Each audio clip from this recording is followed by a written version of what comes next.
Hello, everyone. We'll go ahead and get started in a few moments.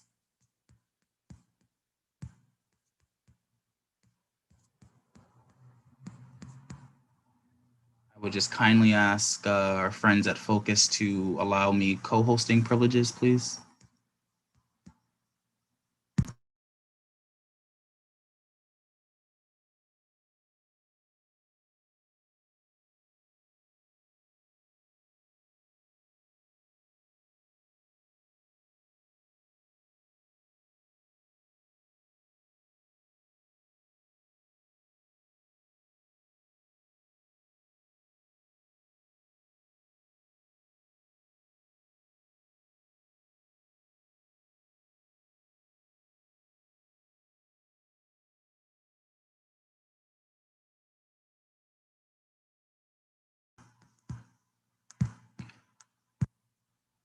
All right, everyone, we can go ahead and get started.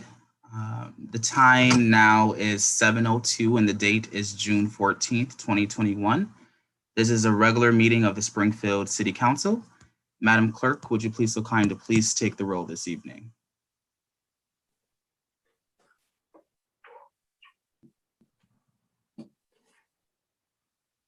Yes, Councilor. Present.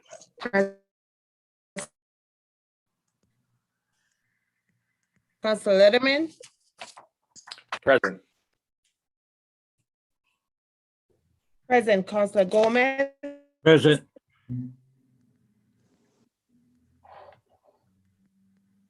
present. Councilor Allen. Councilor Present. Allen, Present.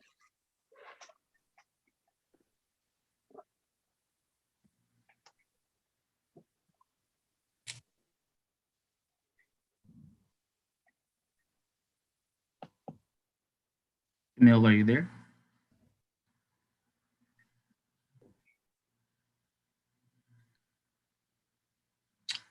Assistant Clerk, are you still with us? yes, I am. Okay.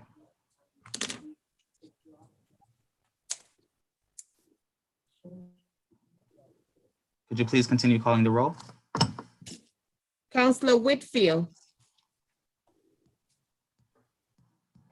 Councilor Whitfield,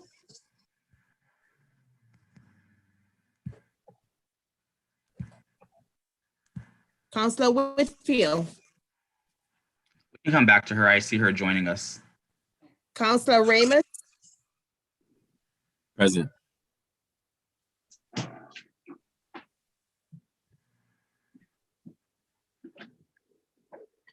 present.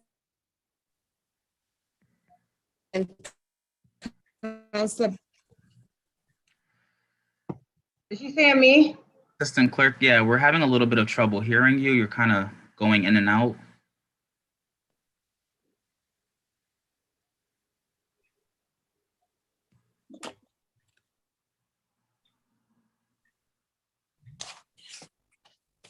can you hear me? Can you hear me better now? Yes, that's fine. Okay, thank you.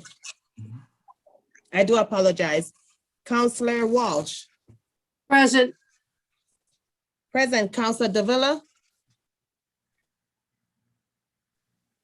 Councilor Davila, I do know he said he might be joining late today. He did, yeah. Councilor Fenton, Present. present. Councilor Ernst, Present. present. Councilor Williams, President, Madam Clerk, can you please recognize Councilor Whitfield? Councilor Whitfield, Present. And I wasn't recognized. And Councilor Brown? Councilor Brown, Present. present. And Councilor Kern as well, Councilor Curran, present. Present. Great. Thank you, everyone. Will the council and any guests at this time please rise for a moment of silence, followed by the Pledge of Allegiance.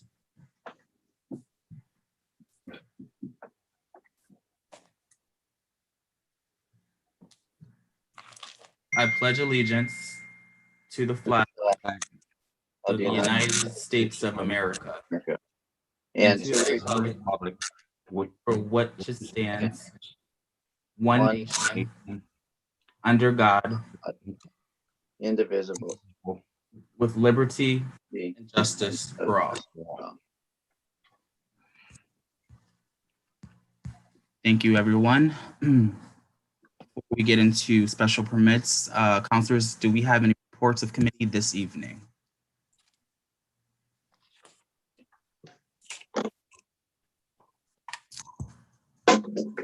I will ask Counselor Letterman.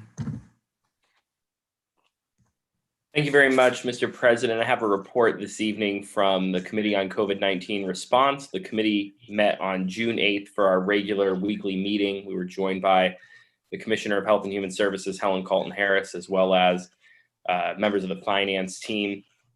The commissioner provided a general update to the committee. Members may be aware that we are seeing a real plummeting of COVID cases, COVID positive cases in the city, which is great news. Last week, we only saw 30 new cases in the city of Springfield. Currently, 36.3% of residents are fully vaccinated. So the city is continuing to hold neighborhood-based vaccination clinics, and members should make their constituents aware who may not yet be vaccinated that those clinics are listed on the city's website, and walk-in hours are also available. So they don't need an appointment, don't need insurance, no questions asked, able to walk in and receive the vaccine at that time, both first dose and then later on second dose. Members should also be aware that the state is going to be closing their clinics coming up in July. And so the city clinics will remain open, and the Health and Human Services Department is also exploring other avenues by which to get out into the neighborhoods, including offering vaccinations at community events and through mobile vaccination in the near future. We also discussed with the finance team some initial conversations around the American Rescue Plan funding. I know Councilor Whitfield will have a report of committee from the Finance Committee with much more in-depth conversation around that. However, we did have finance present at the meeting as well. Final update for councilors, we're going to be moving the regular update committee meetings for COVID-19 response to every 2 weeks from this point forward. So the committee will not convene tomorrow, but it will convene next Tuesday and then every other week going forward. And we'll be calling more issue-specific meetings as needed throughout the summer. Thank you very much, Mr. President. All right, thank you, Councilor Letterman. Are there any other reports of committee this evening?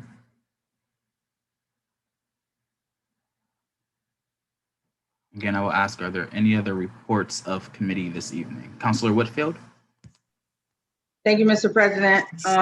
So as Councilor Letterman stated earlier, there was a finance committee meeting held, which he was in attendance, and Councilor Hurst, and you, Mr. President. I think that was all that, oh, Councilor Gomez, I believe, was there as well. I think that was all who was able to attend because of the time of the meeting. And so what we did is we went over the American Rescue Plan Act funding. We talked about the Home American Rescue Plan funding, the allocation of $6,066, $6,066,102 of HUD funding for the housing department, which is separate from the $93 million that we got in the finance department. So that money for the home housing funding came from the HUD funding, and it's for populations that's homeless, headed to homelessness, fleeing domestic violence, and for veterans. And what it could be used for is production or preservation of affordable housing. It could be used for tenant-based rental assistance, vouchers, support of services, and purchase or development of non-congregate shelters. So rooms instead of like dorms, or purchase of a hotel to combat homelessness. However, all the guidelines have not come down to use that funding. And so they cannot use the funds until the guidance has come down from the government. So that's what the uses are, but there's more guidance to come. And then we also talked about the $93 million of CARES funding. ARPA funding that came to the finance team. and the CAFO. And so what they're doing first is transferring everything that they can use to FEMA first. And if it's denied by FEMA, they're going to use the rest of the CARES Act funding that we have. And then they will move to the ARPA funds. And that's separate from the infrastructure bill.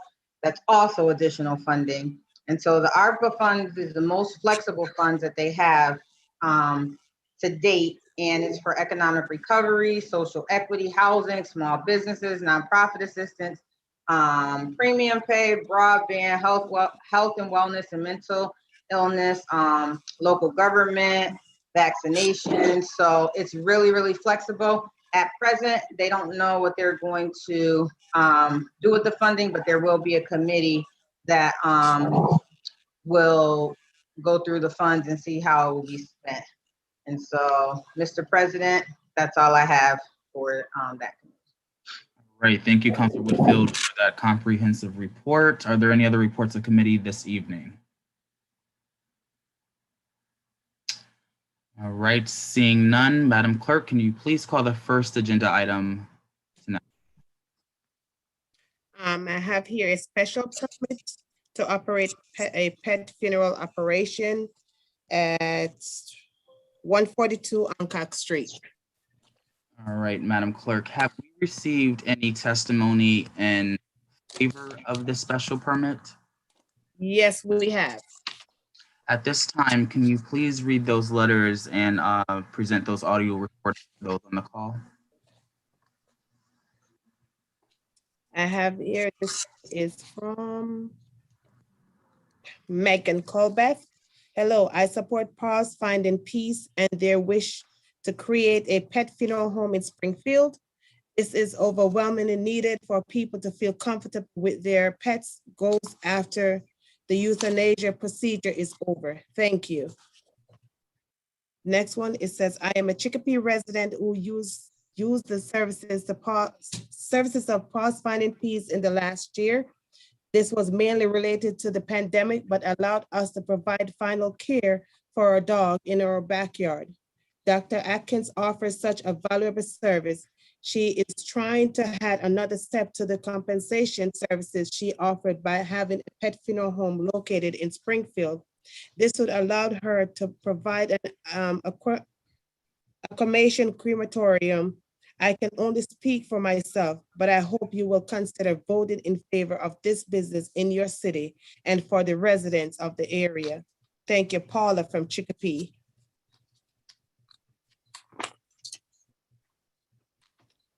Dear councilors, I am writing to share my support for the endeavor to open a pet funeral home in Springfield area.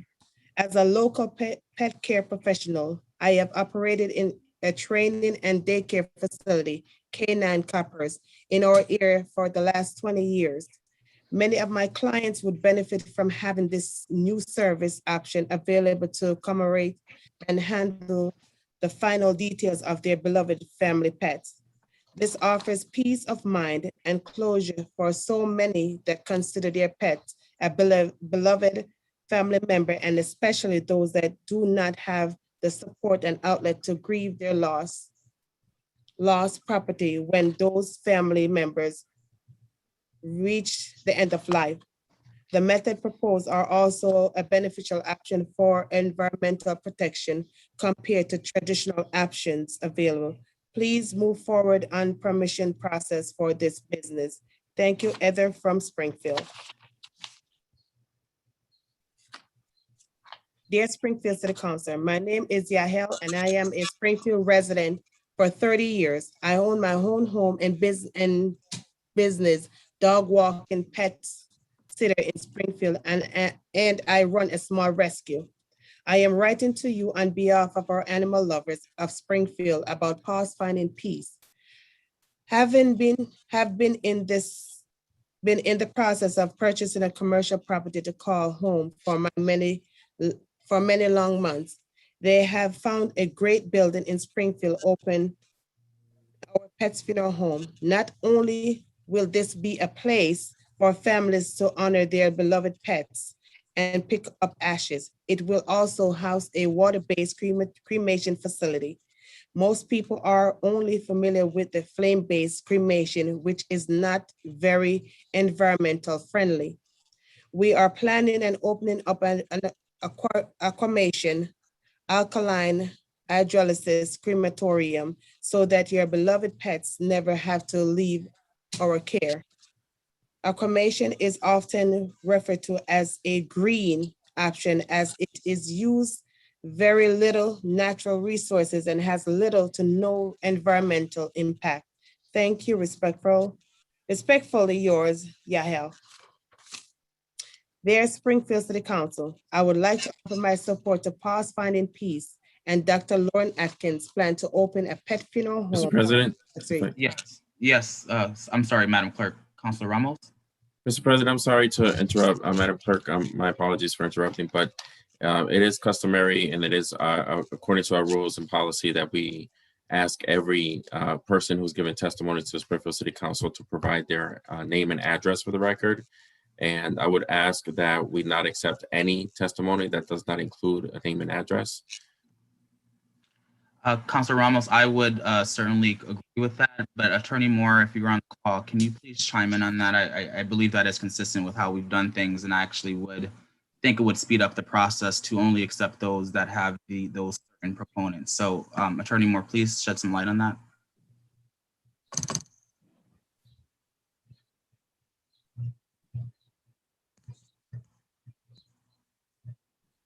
Attorney Moore, are you with us? Or Attorney Davis?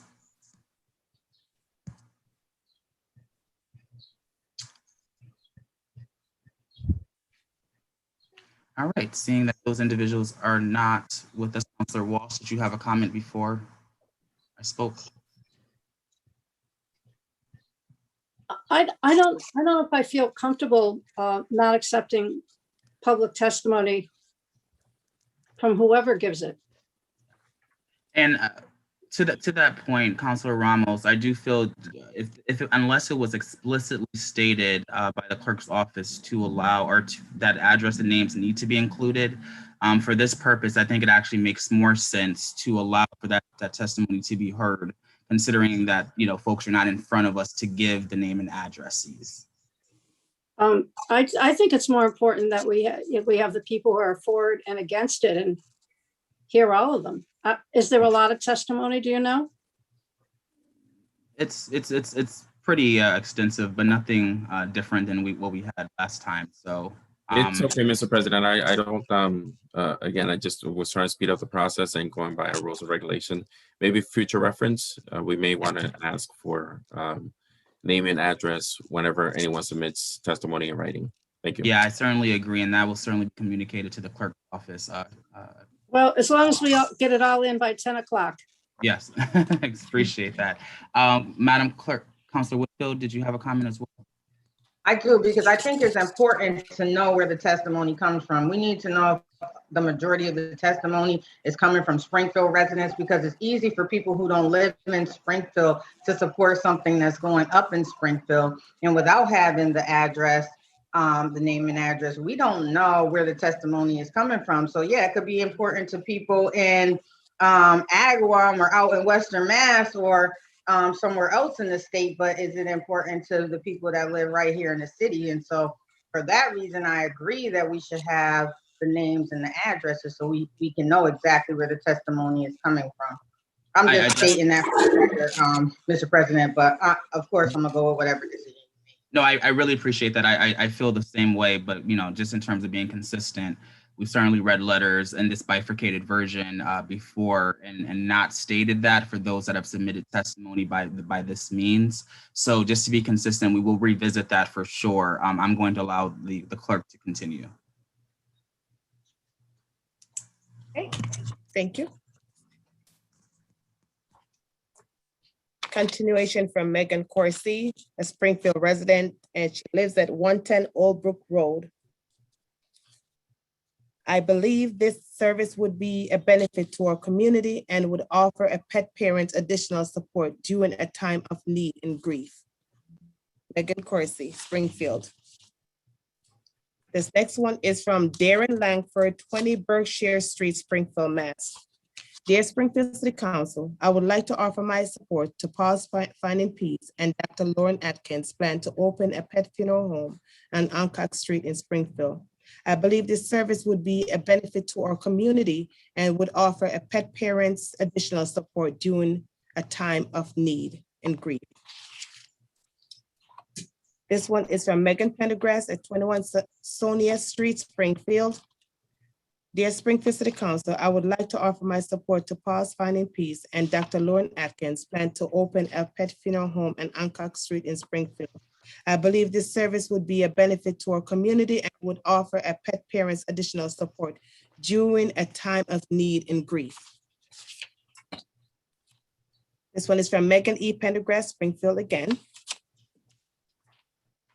I'll read it. I believe it is duplicated. I would like to offer my support to Paul's Finding Peace and Dr. Lauren Atkins' plan to open a pet funeral home on Oncock Street. I believe this service would be a benefit to our community and would offer a pet parents additional support during a time of need and grief. And this one is from Stephanie Bergman, Springfield resident. I would like to offer my support to Paul's Finding Peace and Dr. Lauren Atkins' plan to open a pet funeral home in Oncock Street in Springfield. I believe this service would be a benefit to our community and would offer a pet parents additional support during a time of need and grief.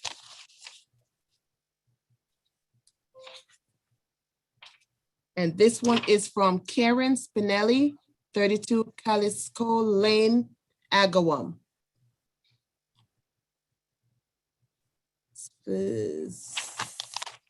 And the Spinelli family still resides at 42 Rochelle Street, Springfield, Mass.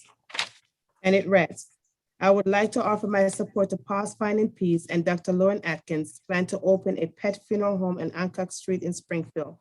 I believe this service would be a benefit to our community and would offer a pet parents additional support during a time of need and grief. Dr. Lauren Atkins came to my parents' house to help my brother's dogs Besco passed peacefully in our family home in August 2019. The ability to have this happen in our home was an amazing gift that we are all grateful for. My own beloved soulmate dog, Jay-Z, just passed into her spirit self last month in May of 2021. We are lucky that she passed naturally, but that Dr. Atkins and her team were a helpful resource for us along the way in her last few months. Our closest option for her cremation services were both 1 to 5 to 2 hours drive away, either in Northborough, Mass, Forget Me Not, or Jaffrey, New Hampshire, Greenyear Pasture. I wish we could have had a local pet funeral home like Paul's Finding Peace to have made this experience a little less stressful during such an already stressful time. I hope you allow Dr. Atkins' Paul's Finding Peace pet funeral home to create a new home in our Springfield community. We would be the ones lucky to have her in our Springfield.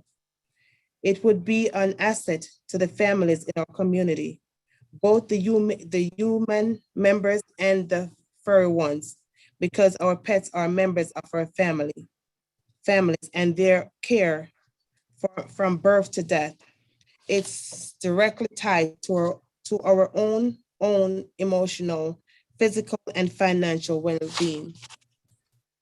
Sincerely, Karen Spinelli, pet owner, certified veterinarian technician, and canine rehabilitation practitioner. And our next one is from Jessica Martinez. It has no address. And it says, I'd like to offer my support to Paul's Finding Peace and Dr. Atkins' plan to open a pet funeral home on Oncock Street in Springfield, Mass. I work for Dr. Atkins and I know firsthand how important Paul's Finding Peace is for the members of our community. She is able to go to pet owners' home so that their pets can pass comfortably in their own homes, surrounded by the people they love. She has helped many people who lived in Springfield and can continue to do so better if Pause Finding Peace can permanently stay in Springfield. Also, having the ability to handle our own cremation services using cremation, not only is it a more environmentally friendly option, but it will give our clients peace of mind knowing that we are handling their pets' end of life services from start to finish without them ever having to leave our care. I hope that the residents of Springfield and nearby businesses can see Pause Finding Peace more than just a funeral home, but as an important service that helps pet owners say goodbye. Pause Finding Peace is more than just a business. It's a professional, compassionate service that we can offer the residents of Springfield. And this is another one, and it's from Anne Marie Mulcahy. There's no address, it just says pet owners. And it says, Dear Springfield City Council, I would like to offer my support to Pause Finding Peace and Dr. Lauren Atkins plan to open a pet funeral home in Hancock Street in Springfield. I believe this service would be a benefit to our community and would offer pet parents additional support during the time of need and grief. This one is from Cindy Bartlett, Springfield resident. Dear Springfield City Council, this email is to show my support for Dr. Lauren Atkins to open Pause Finding Peace, a pet funeral home on Hancock Street in Springfield, in the city of Springfield. I am a pet owner and they become part of my family. I believe that having this funeral home will help in the hard decisions of having to say goodbye to our loved pets. The city of Springfield will gain a business that is needed. This is from Michelle Sullivan, 949 Ryan Road, Florence, Mass. Dear Springfield City Council, I would like to enthusiastically offer my support to Pause Finding Peace and Dr. Lauren Atkins plan to open a pet funeral home in Hancock Street. I have known Dr. Atkins for over a decade. She is a thoughtful, kind person and ethical business owner. She has provided care for the animals of Camden County for many years, first through her work with TJO and Dakin Humane, and later with her mobile veterinarian end of life care businesses. Her commitment to pets through every stage of their life is admirable and a great value to the citizens of Camden County.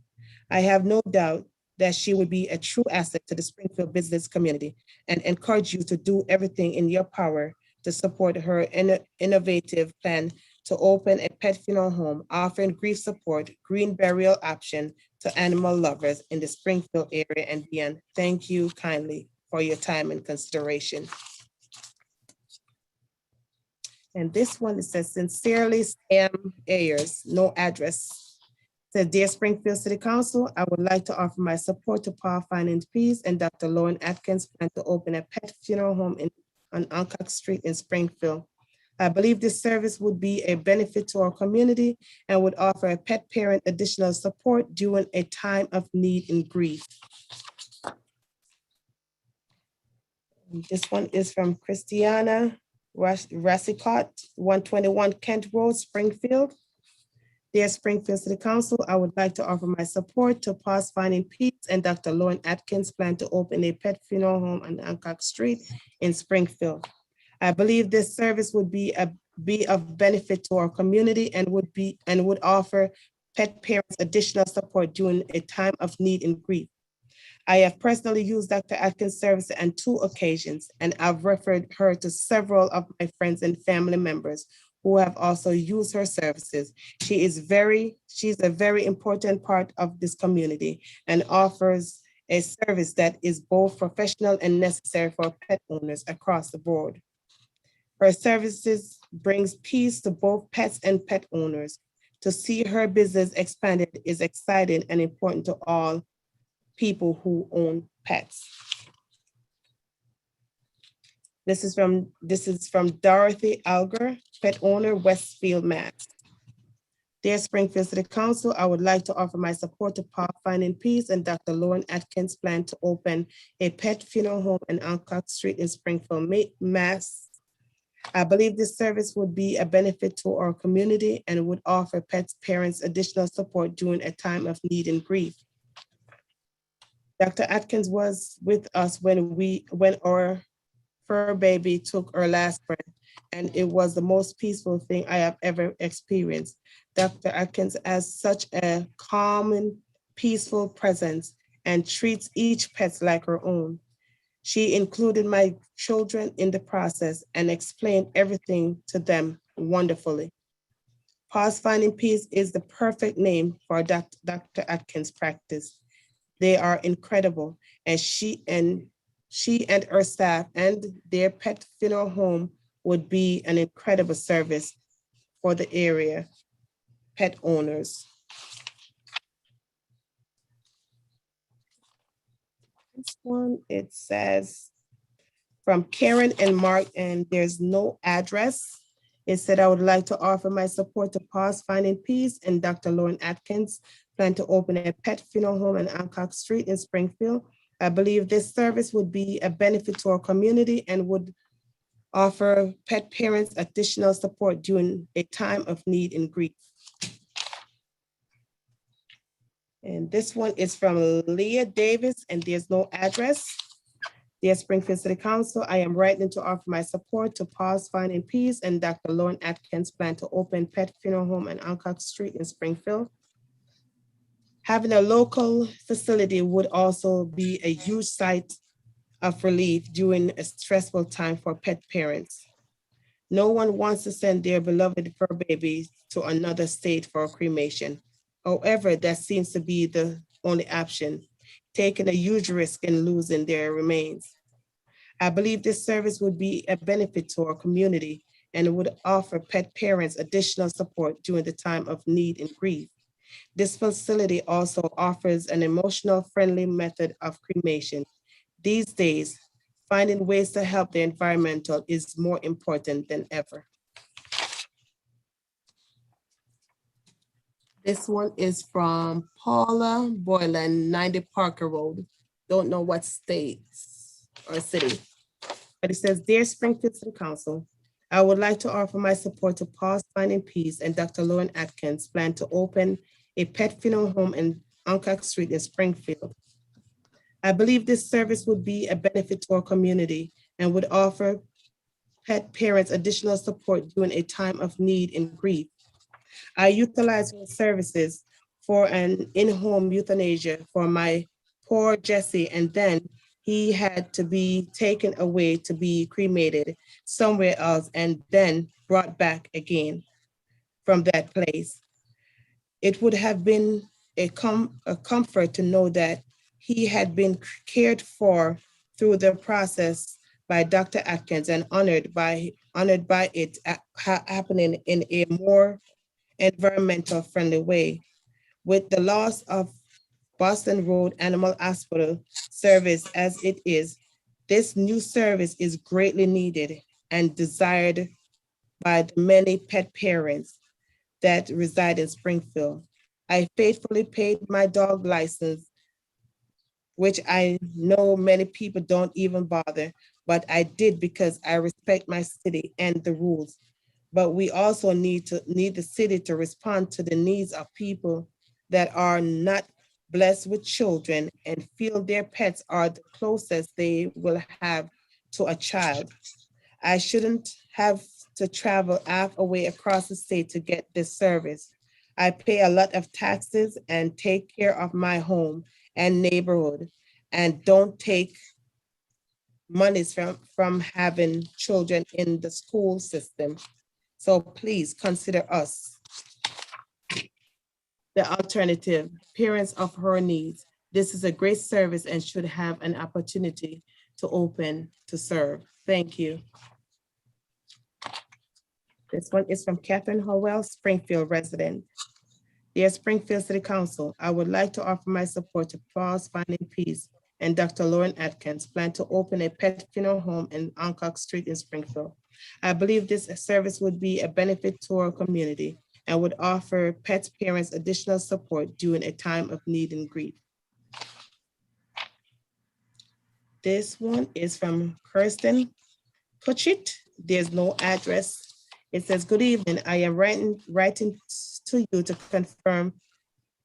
inform you that I fully support Pathfinding Peace Pathfinding Peace to be part of this community. I have personally used them myself and they are incredible service. Thank you for your time. This one has no name, but it says, there's no name on there. It says, I support Pathfinding Peace and their plans for a pet funeral home. This one says, to whom it may concern. It says, from Rebecca, to whom it may concern, I highly support the amazing business, Pathfinding Peace. They are professional, wonderful people that gives your pet a proper final goodbye. I highly advocate for you to allow them to open their pet funeral home on Hancock Street in Springfield in the near future. I fully back and support their businesses. Thank you, Rebecca. And this one is from Joanne Lamountain of Springfield, resident. Dear Springfield City Council, I would like to offer my support to Pathfinding Peace and Dr. Lauren Atkins' plan to open a pet funeral home in Hancock Street in Springfield. Dr. Atkins was a godsend to my family, helping my beloved grand dog Bessel pass peacefully at home, surrounded by his loving family. Her compassion and kindness will never be forgotten. I believe this service would be a much needed benefit to our community and would offer pet parents additional support during a time of need and grief.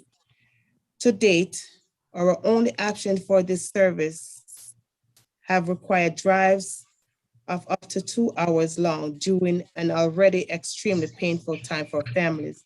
I ask that your thoughtful consideration be given to this petition. Sincerely, Joanne. Thank you, Madam Clerk. Let me pause you. Councilor Letterman, did you have a question or thought? Yes, Mr. Chairman, through yourself, Mr. President. How many more written testimonies have we received for this item? Madam Clerk? I believe, how many glasses of audio? No, I've just finished them all. Oh, I was just gonna say, normally we do have a time limit on either end, and we are approaching 38 minutes on this agenda item. Thank you, Councilor Letterman. Madam Clerk, are there any testimony? Are you finished with those in favor? All of those were in favor, and I've gotten one that's in opposition. Feel free to read it at this time. Okay. Dear President Williams, on behalf of the Old Hill Neighborhood Council Board, we would like to deny our support of Ms. Lauren Atkins' Pathfinding Peace special permit request. After consulting with neighborhood residents and business owner, we have determined that the parcel would better be used for another business. Sincerely, Barbara Gresham. All right, thank you, Assistant Clerk. I also do believe that we have a couple of folks speaking in opposition on the call with us today as well. So at this time, Barbara Gresham, I'll give it to you and then pass it to Ms. Rhonda Sherrill for your testimony. Thank you. Can you hear me? Yes. Yes. Thank you, President Williams, for this opportunity to come before you and the council. On behalf of Old Hill Neighborhood Council Board, residents in the community, we want the highest and the best uses of this building to enhance our community. For example, a community center, a mental health facility, an after-school program, because down the street on Pendleton, there is a housing complex with a lot of children and families that will highly benefit from this building being used for something to enhance the community. A flower shop or a bakery. One of the things that one of the residents came up with was why in our community? Why not Chicopee? Why not Holyoke? Why not West Springfield, Longmeadow, Wilbraham? Why in our community, our Black community? We really want something to enhance our community. You know, Old Hill is one of the most undeserved and disadvantaged community in the city. And we just want something to enhance our community. So I'll pass it on to Rhonda, if that's okay. Thank you, Ms. Gresham, school committee woman. Oh, thank you. And Ms. Sherrill, I can pass it to you at this time. Hi, good evening, everyone. I no doubt think Dr. Atkins, I'm proud of whatever she does for pet owners and everything. So it's nothing personal against her or her business. It's just mainly the residents said they just wasn't in support of it going in a residential neighborhood. I think, and I support President Barbara Gresham on the fact that she's speaking out for the residents on that surrounding area, which is Hancock Street and Pendleton. Thank you, Ms. Sherrill. Ms. Sherrill, can you please just state your name and address for the record, and Ms. Gresham, I'll ask you to do the same after. Certainly. My name is Rhonda Sherrill. My address is 195F Hickory Street, Springfield, Mass. Thank you. And Ms. Gresham? My name is Barbara Gresham. My address is 139 Colton Street in Springfield. And I'm also president of Old Hill Neighborhood Council. All right, appreciate that. And I know, Ms. Atkins, you did provide us a presentation at the last hearing, but at this time, I'll allow you the floor if you'd like to respond. Okay, and then not that I think we should play the oral testimony, but did we acknowledge, were there any phone calls either in support or opposition? Madam Clerk, I will defer to you on answering that. Yes, there is. And give us 1 minute. We'll put that audio, please.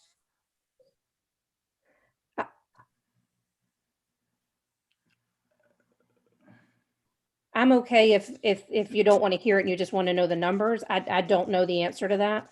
Yeah, Madam Clerk, I guess I was expecting the audio recordings to be separated and parsed out by those who were approving and those who were against. Just wondering, do you know if all of those are one way or the other? There's only one audio, and that audio is in favor. Okay. So if that's the case, then feel free to play the audio, and then Ms. Atkins will turn it to you. Dr. Atkins will turn it to you. Will do.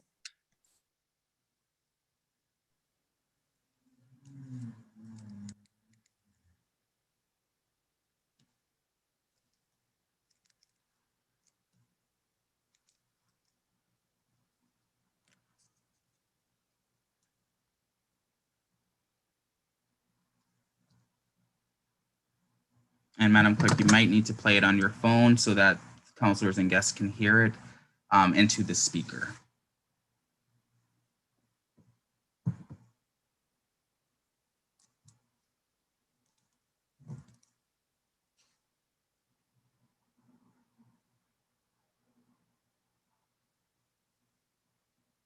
Just a minute.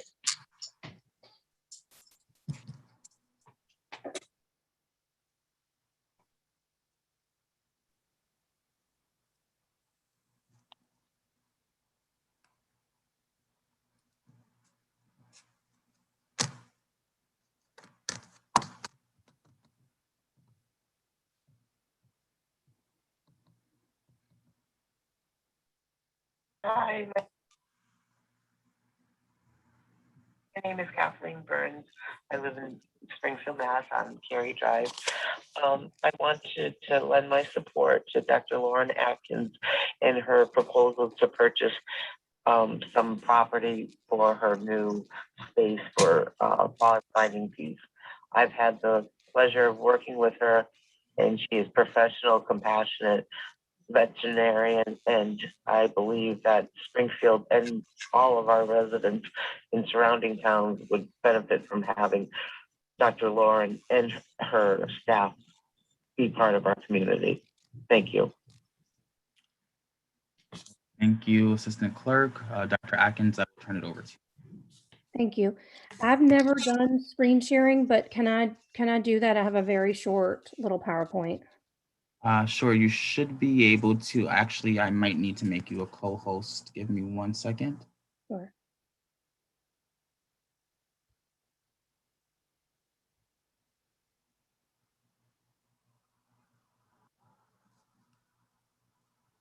Do you see the share screen option on your screen? Yeah. Feel free to try that out.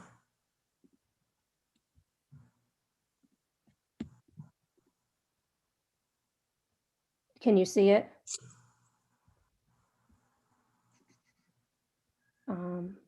Not at the moment.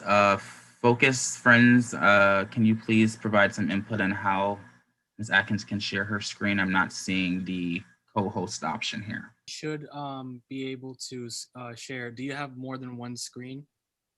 I don't. No. So if I do screen share and then share. Okay, hold on. I'm so sorry. When you share your screen, you should be able to click on the window that you're sharing. Okay, I think it wants me to change my privacy.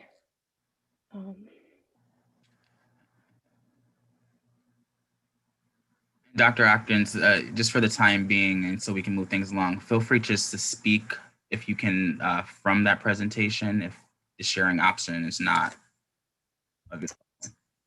Sure. Yeah, I don't think, unfortunately, I'm going to be able to do it. Oh, I think it is now. There we go. Okay.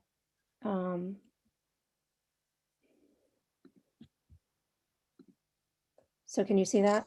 Yes. Okay, awesome.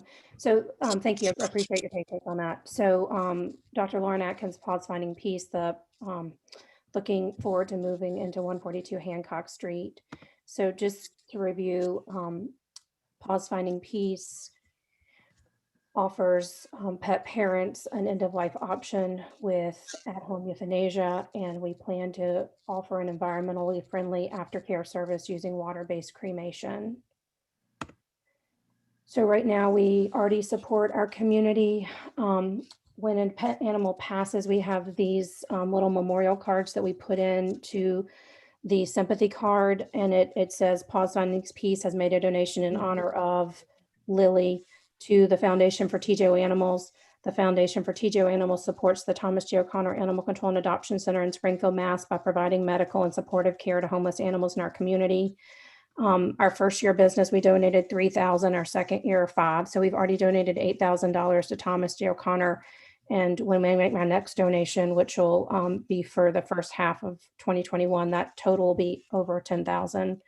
I hope to be as good of a neighbor and provide support to the community and neighborhood as well. From my discussions with the neighborhood council, I would obviously host a community board for sharing information if needed. I know there's a community garden on Hancock Street. I'd be more than happy to support that. During my first Zoom meeting with the Old Hill Council, Desi did ask if I would be open to supporting Black-owned businesses, and I said absolutely. And so I just wanted to reaffirm that commitment to supporting Black and minority-owned and women-owned businesses when finding people to help me improve my business. And just a quick kind of timeline on my outreach to the Old Hill Council. So I first sent an email to the Old Hill Council on March 21st. I did not hear back. So I followed up a month later. I left a message on the machine and I sent a follow-up email. And a week later from that, I did receive a very nice email. It said congratulations and asked if we could have a Zoom meeting on May 5th. So on May 5th, I had a Zoom meeting with 4 of the members of the Old Hill Council, and we talked for about an hour and we discussed acclimation and length. It was a very good meeting. We ended the meeting kind of with the conclusion that I would be emailed any questions or concerns and address those. So about a week later, I did receive an email with a concern, and the question was, what kind of pollutants go into the air? The Old Hill Council was very concerned about air quality, especially given that Springfield is the asthma capital of the US. I knew the answer was there is no air pollution, but obviously I wanted a more comprehensive answer. So I reached out to the company, got a very lengthy answer, including data and third-party studies that showed there is no impact on air quality whatsoever. And so I sent that response and said, please send me any other questions that you may have. I did not receive any other questions. Between then and I had my first city council meeting May 17th. I did receive an email after that asking how the city council meeting went. I told the Old Hill Council I thought the meeting went well. And so it wasn't until June 4th, I was set to have my follow-up meeting with City Council on June 7th. On June 4th at noon, I received an email asking if I could have a meeting that following Monday or Tuesday with City Councilor Brown and Rep. Williams. I immediately picked up the phone and called Desi and said, I'm more than happy to meet, but my City Council meeting is on Monday at 7. And so we set up a Zoom meeting for 5 o'clock, right before the City Council meeting. I asked Desi to please send me any questions ahead of time because I knew sometimes there were questions I needed to find answers to. I wasn't sent any questions. I wasn't sent an agenda. So I didn't know why that meeting was being called. So it was at 5 o'clock last Monday that I learned there were residents with concerns. So present at that meeting were the 4 Old Hill Council members and Rep. Williams. At that meeting, there were no residents with concerns. I was informed at that meeting there were residents with concerns, they just weren't at the meeting. And when I asked what their specific concerns were, I was told they're not specific concerns, they're just generalized concerns. So the outcome was we scheduled a follow-up meeting for Friday. And then 2 hours later at the City Council meeting, the vote was postponed.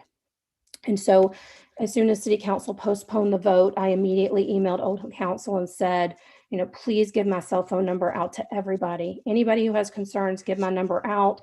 If there's anybody that I can reach out to, give me their contact information. If you get any specific concerns or questions, send them to me. And I really emphasized that I wanted the opportunity to talk to residents before our Friday meeting. I also followed up the next day and sent an email to Councilor Brown and gave him my cell phone number to give to residents. I sent an email to Rep. Williams because it appeared to me from our conversation that he didn't know the business plan. So I sent him the analysis for the special permit so he would have a better understanding of my business plan, and also asked him to give my number to residents. And the only person who was identified at the meeting as someone with concerns was the local business owner right across the street, Chase Glass. He was the only person identified as a person with concerns. So the following day, I stopped by Chase Glass in person. I dropped off my business card. He wasn't in, so I gave my business card to the woman at the front desk with my cell phone number on it and said, please ask him to call me. The next day, he hadn't called me, so I followed up and I called the office. He wasn't in, but the woman did tell me, yes, I gave him the message and I gave him the card. So I followed up an email with him and gave him the analysis for the special permit so he would understand the business, and asked him to please call me before Friday so that we could talk. He did not return my phone calls. He did not return my email. So at this point, all I have is, that there's this piece of paper and on the top is titled concerns, but there's no concerns that are being given to me. And I have a piece of paper titled people with concerns. And the only person on that list that I have to contact is John at Chase Glass.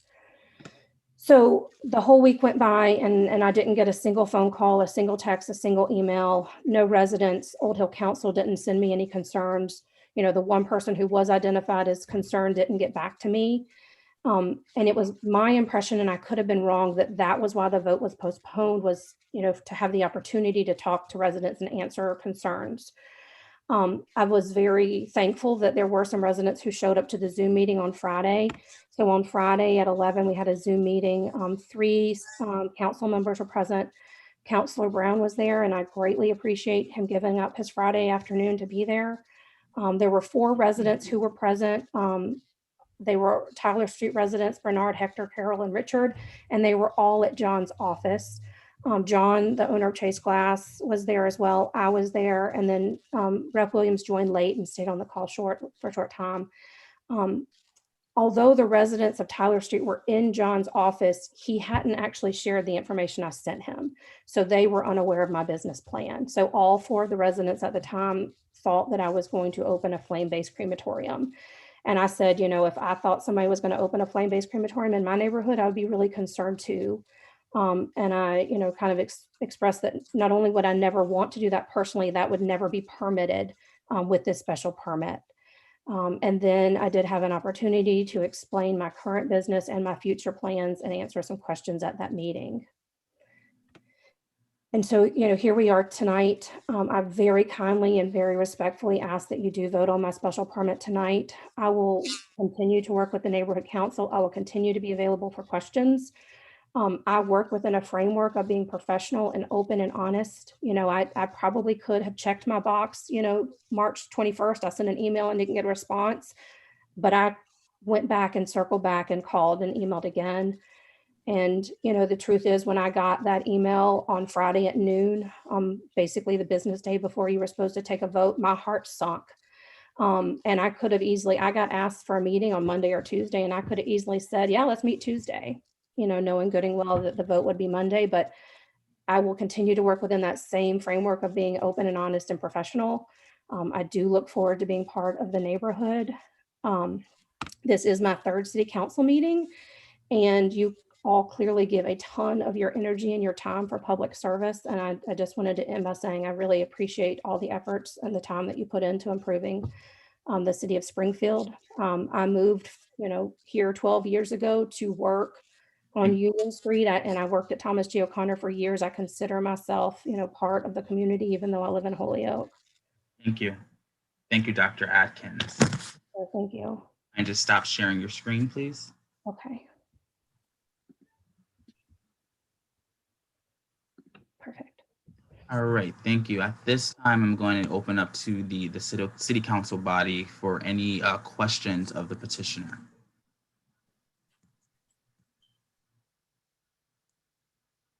Councilor Letterman. Thank you, Mr. President.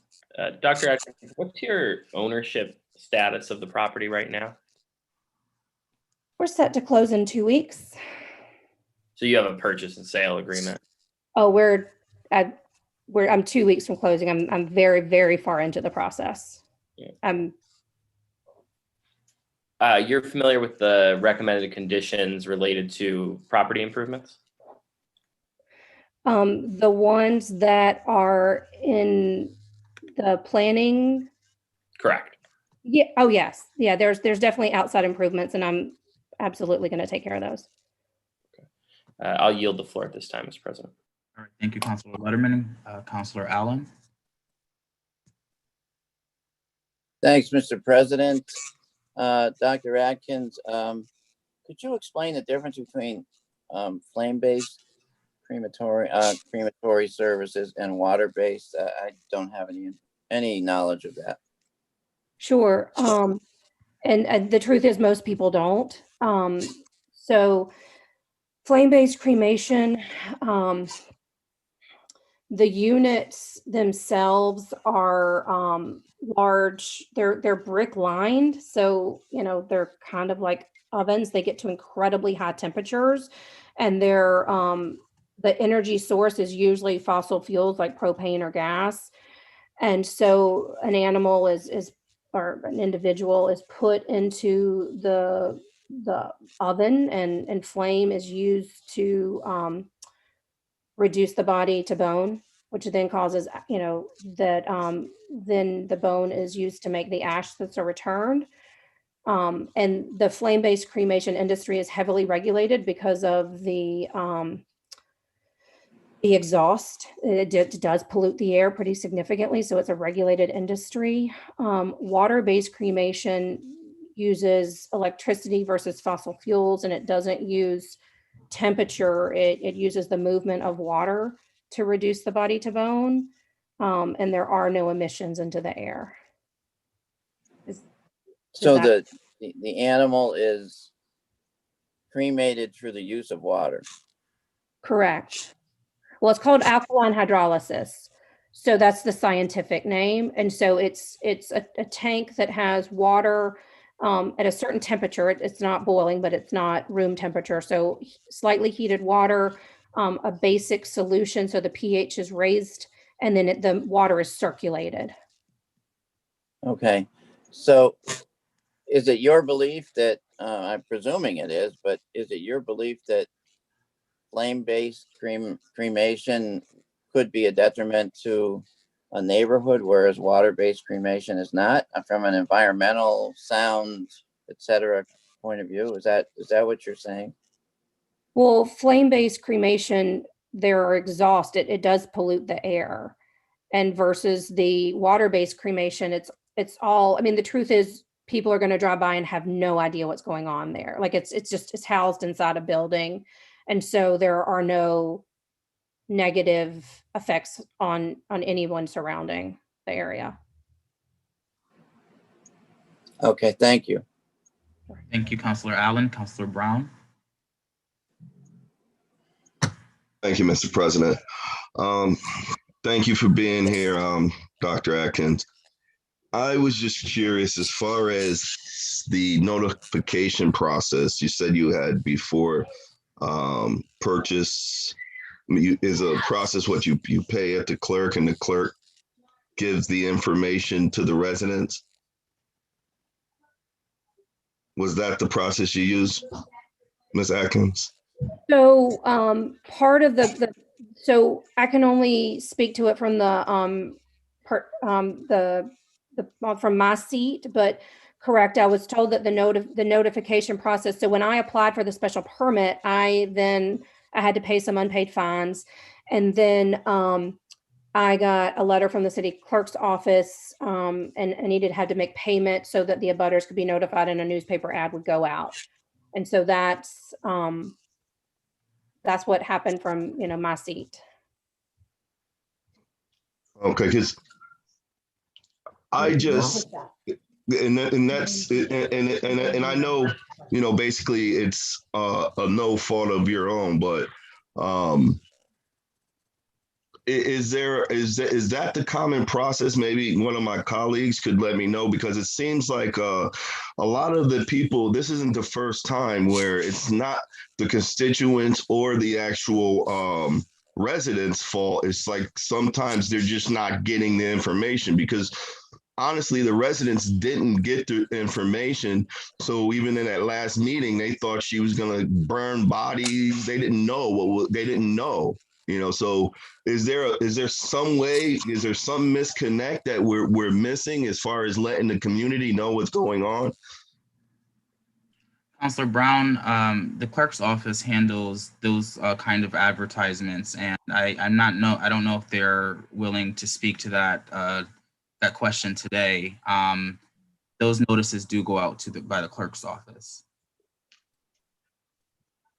Okay, because that to me was the biggest disconnect.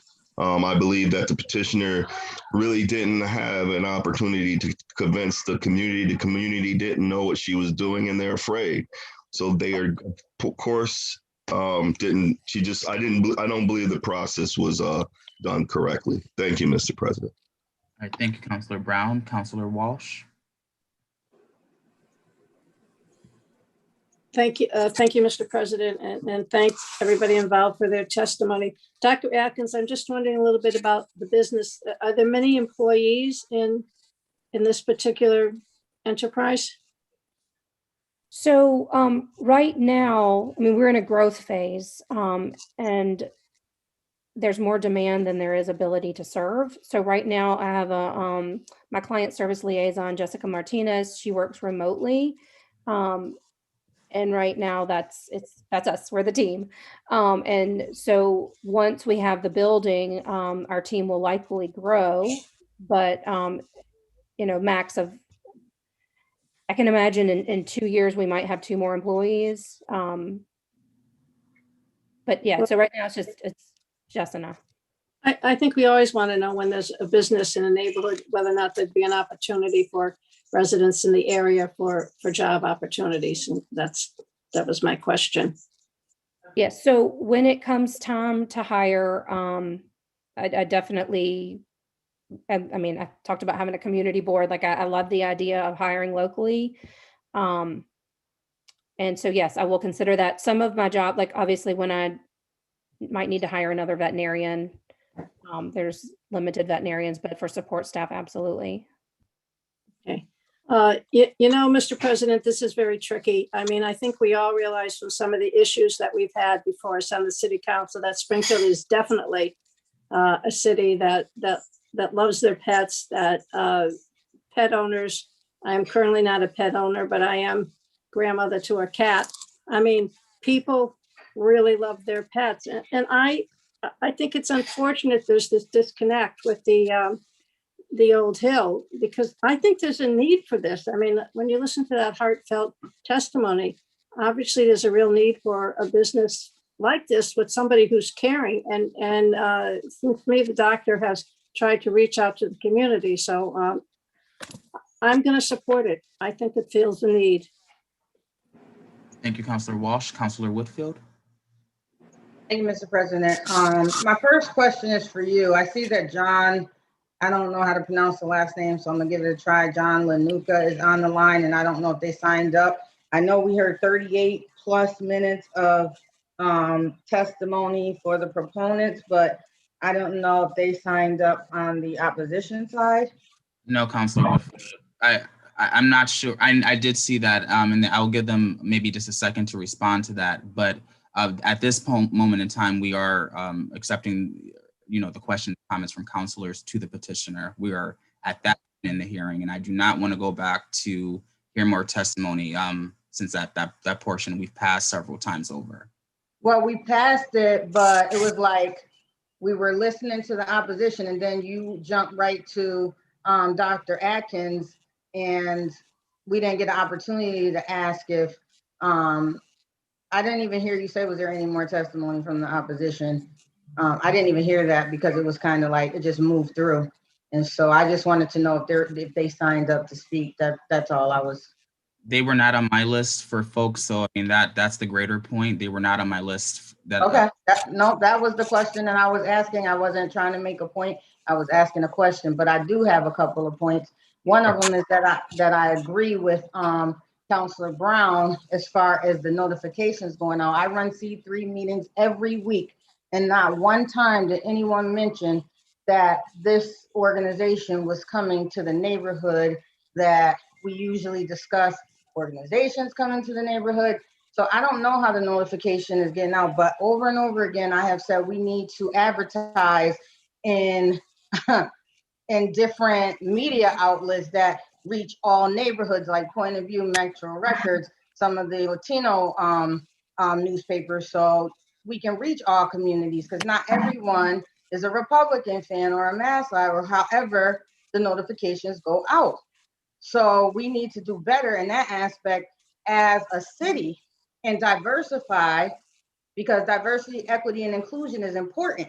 And so we need to diversify how the information gets out. Now, in the past week, I have gotten several calls in opposition of the location, because it's in a location where Black boys, men, women are dying every day.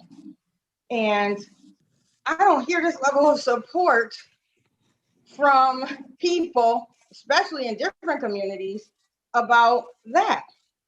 And so I've been getting calls about, why aren't we doing something for those victims of homicides, children losing their lives? Where can we get some funding for those type of from those type of organizations, or something to do something in the community where that's being affected? And so I do have a question for Dr. Atkins. I think you're a nice person. I think you have a great presentation and a wonderful business. But have you looked at any other locations to house your business? Absolutely. And so that was one of the questions I was asked at the Zoom meeting on Friday is, why Springfield? I like Springfield. Like I said, I've worked in Springfield for a very long time, and my heart, is basically at Union Street and Cottage Street. But commercial property is hard to find. And so I needed warehouse space and office space. And there's a lot of commercial property available in Western Mass if you have $1 million, which I don't. And so this property, it fit my need as far as warehouse space and office space. I felt like pet parents would feel comfortable coming there, picking up ashes.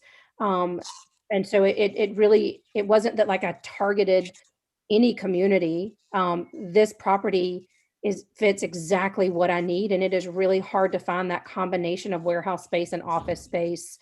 And so I thought my pet parents would love to come there to pick up ashes, and I would love to come there to work every day. And that's how I got there. That's how I purchased the commercial property and I'm working on it. It's a little bit hard to hear. Someone's unmuted. So we just need to like be respectful. So where I'm at, where my position is, Dr. Atkins, like I think you run a great organization. I know people love their pets. I'm not a pet owner, so I may not have the same level of sympathy. I'm not a grand pet parent or any of that. So, but I know that people love their pets, and I would want more community discussion. And I know this is your third time and things like that. And I know your closing is coming up, but I think that is important in the community that you're going to be housed in, that you're definitely getting the support you want from that community, because it might be a hard place to be without that support. And so I would like to see this. I would like to see some more community meetings. I would like to know, just like Councilor Brown asked, how was it advertised? Do notices go out to the community? I don't know if Attorney Moore knows, or is it just in the Republican? Is Phil on the line? Can anybody answer that question? Attorney Moore. Well, I mean, I can only speak from my knowledge, from my understanding. The special permit has to be legally advertised in the newspaper. You know, as far, you know, I've been here a long time, it's always been the Republican. Whether it could be done in another newspaper, that's certainly a question that could be asked. That's but not legally, whether. it does have to be. It can be done in another newspaper. That's not a whether. I mean, we can decide where it's going to be advertised. Excuse me? We can decide as a city where it's going to be advertised. I'd be happy to help. I don't believe that's the case, but I'll refer to Thomas Okay. Moore on that. Yeah, so I don't know. the requirements come from the zoning act. So it's section 11 of chapter 40A, where it says, in all cases where notice of a public hearing is required, notice shall be given by publication in the newspaper of general circulation in the city or town once in each of 2 successive weeks. And then it goes on and talks about a whole bunch of other stuff. So the way the courts interpret the newspaper of general circulation is the largest newspaper circulation within the community. That's how the courts determine that. And so the largest circulation is the Republican, because we right, but it does have not, to your point, Counselor, it doesn't prevent us from doing more than that. It absolutely does not prevent us from doing more. So. Okay, so that's the minimum, is the general publication, but that's correct. As a city, we can do more. Absolutely. And I know it comes at a cost, but I'm just making this point clear that all communities don't subscribe to the same media outlets. Thank you. Thank you, Councilor Whitfield. Councilor Allen. Councilor Allen, you're muted. I'm sorry, I don't need the floor at this time. Thank you. All right, Councilor Hurst.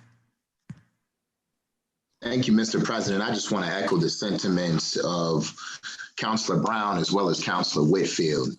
We certainly need to do a better job in terms of making sure that folks are notified, and as opposed to doing just the bare minimum, we might want to start thinking about doing just a little bit more, especially considering that, you know, we're raising these concerns on multiple special permits that have come before us recently.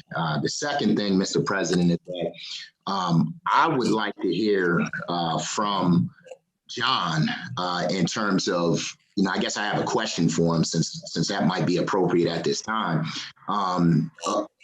If you could just elaborate for the council on your stance as to whether you either support this project or are against this project. I would greatly appreciate hearing from you, especially since if you are the owner of Chase Glass, that has certainly been a staple in the community for a long time and is a well-respected business that we ought to hear from. Thank you, Thank you, Councilor Hurst, and thank you for putting that in the form of a question. So for that, John and crew, feel free to respond to that at this time. And please just state your name and address for the record. John Lanuccia, 60 Fields, East Long Meadow, Mass. Appreciate it. You have the floor. The reason I don't believe it's a good spot for this area is because it's a residential area. There's a lot of kids running around. And these are all the neighbors that abut the property who receive no notification of this whatsoever, other than what I gave them. So they have a lot to say about it and they're not very happy. Bernard? Bernard Sanders, 156 Tyler Street, Springfield, Mass. I have to say, first of all, I'm gonna use the term foreign and domestic with you. The reason why, y'all had all of those names that for this business, the majority of them from other towns. Even the ones that were from this area in Springfield wasn't closely neighborhood. And within our immediate neighborhood. If y'all can get all those people that y'all petition to call in from different towns and stuff and everything to be for this business, then if none of y'all have recently or actively done your job. There are people all around this neighborhood that haven't been contacted. How in the heck can y'all have contact all those people in all those little cities that got all these business? You cannot contact this community. If you make a vote on this and you vote it in, it's unjust and it should be illegal. Y'all need to get off of y'all butt, being the city council, downtown, uptown, wherever y'all from. Put this out in the street on the news, letters, or however you want to do it. You had police going up and down the street the other day, and I just heard college kids today was on the street, handing out pamphlets and handing out stuff concerning the COVID-19. You could do the same for us here. Don't just stick a business in our neighborhood that we protest against because the person wanted, whether or not they have that type of money to put it here or whatever. Our only thing that we should have to tell y'all is that as the people of this community, we do not want it. We shouldn't have to avoid nothing else. We shouldn't even actually owe no type of reason of why. We simply do not want it. There's a lot of other things that could be put into this neighborhood that should be well worth it. We have children. We have one of your own councils was talking about, our young people or whatever that's dying around here and stuff or whatever. Put something in the neighborhood to give the young people something to do, to get them mixed up together so they can begin to know each other. Put the cops out here out of the cars so they can meet the people. Put something there for them to go to, so people can go to them, kids can go to them, begin to know them. Put something here that's respectful. How many of the people that y'all had on the ballot or whatever that's calling in is actually on pets? I don't have anything against pets. I don't have anything against the way that she do her business or whatever. That's good and fine. But I do not think that it should be in a residential neighborhood of anywhere. No residential neighborhood anywhere. Place like that should be moved out, buy some property somewhere, build a building or have a building already there or something like that. Do it there. You're not talking about filtration system. Our best filtration system we have is good old Mother Earth, but y'all not going to use that. Don't tell me about healthful filters and stuff like that. I was a hygienist for one of the neighbor yards here in Connecticut that used to get rid of asbestos and all that at our nuclear power plant and a few other places, even places that produce power by coal. Our filtration system is supposed to be the best. It will help the filter, using water and everything. They give you a 99.9% of getting rid of filth. That's what they tell us, when actually 40% of it is still hitting the streets or hitting the water into the water system and everything else. That's one reason now why we have a suit case going on against asbestos. So y'all need to stop telling us this anything or lying to us and tell the people the truth. Thank you, sir. Give it to someone else. Thank you for your testimony. Counselor Hurst? My name is Keith Shepard. I'm the owner directly across the street from, directly next door to where the property is going up. I had no notification. If I did, I would have posed questions for the young lady and her business like they was done to me when I went for my permit in the city. So I just found out today that they were going to put a crematory next door. I think it's very unfair for us not to be notified, because when I went for my permit, I went to each neighbor that faced my building. I went to the neighborhood council and spoke to them and gave them my plan and showed them the layout of what I was going to do. But I think it's very unfair for me as a business owner, as a taxpayer. My name is Keith Shaw. I live in the city of Springfield all my life. I own property on Demone Street. I own property on Sumner Avenue, and I own a business right here in the community. And again, I think it's just very unfair that we're not told exactly what's going on. She's mentioned that she's using water and some type of solvent. Where does that solvent go? How do you truck the solvent out?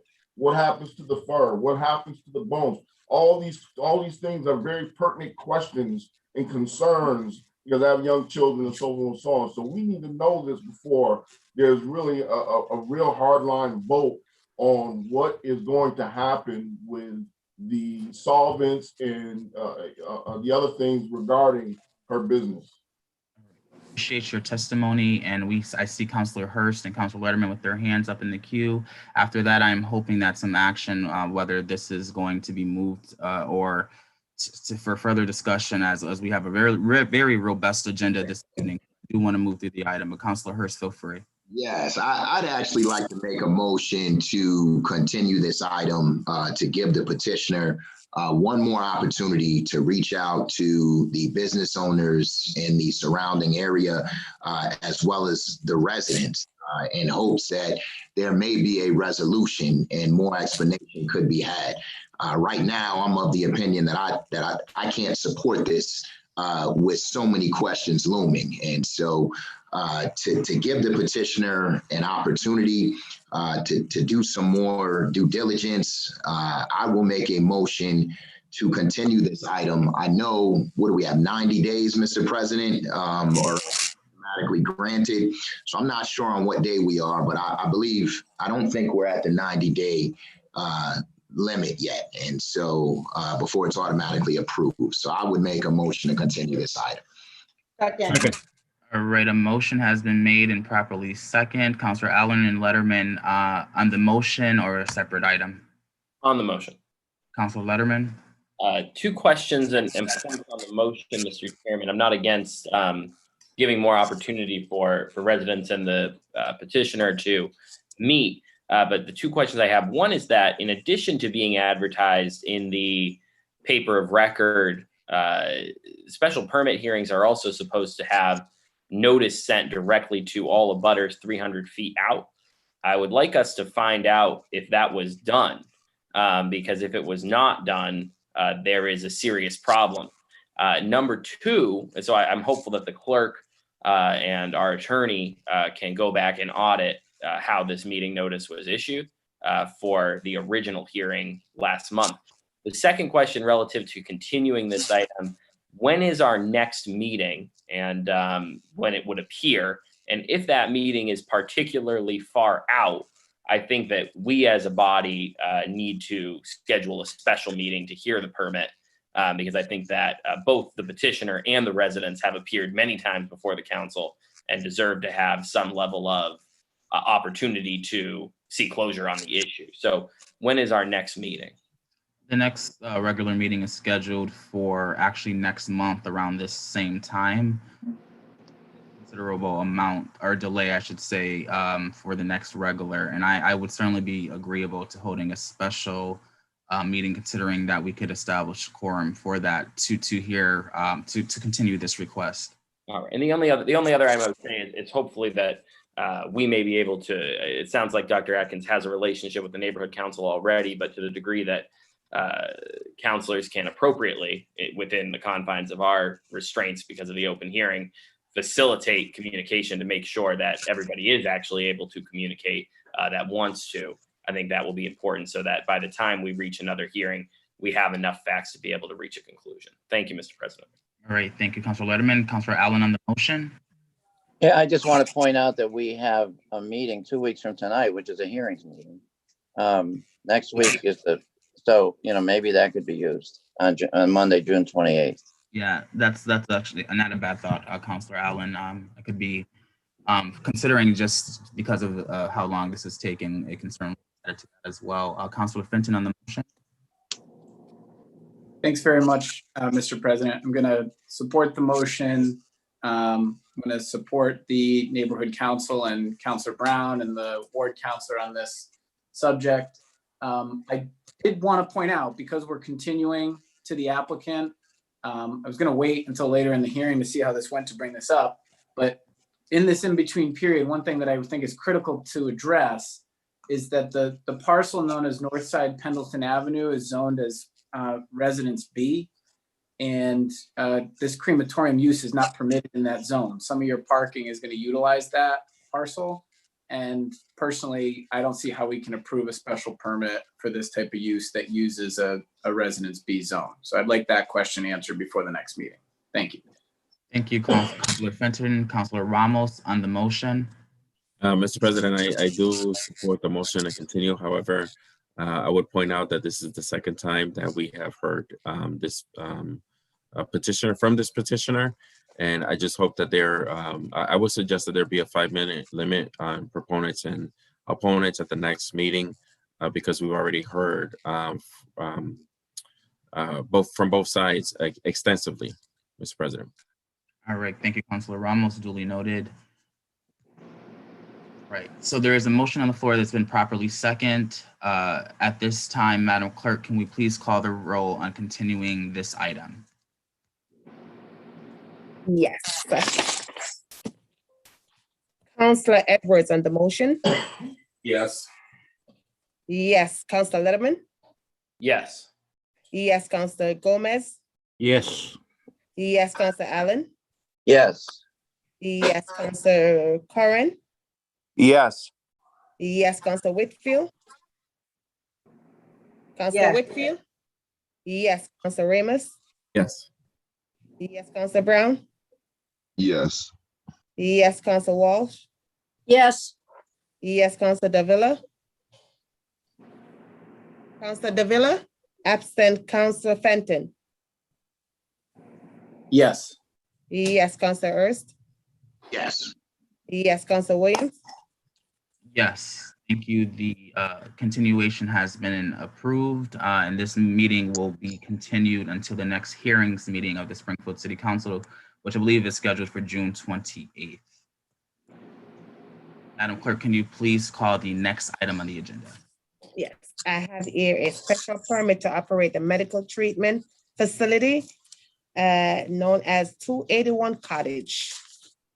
All right, and Councilor, just as Councilor Ramos has said, we have had extensive time dedicated to hearing from the petitioner to present any information and testimony. So I would with due respect, Council President Williams, we have not finished our case in chief. We have a response to Councilor Brown, who asked us to reach out, and we have a couple of very brief witnesses that will help clarify some points.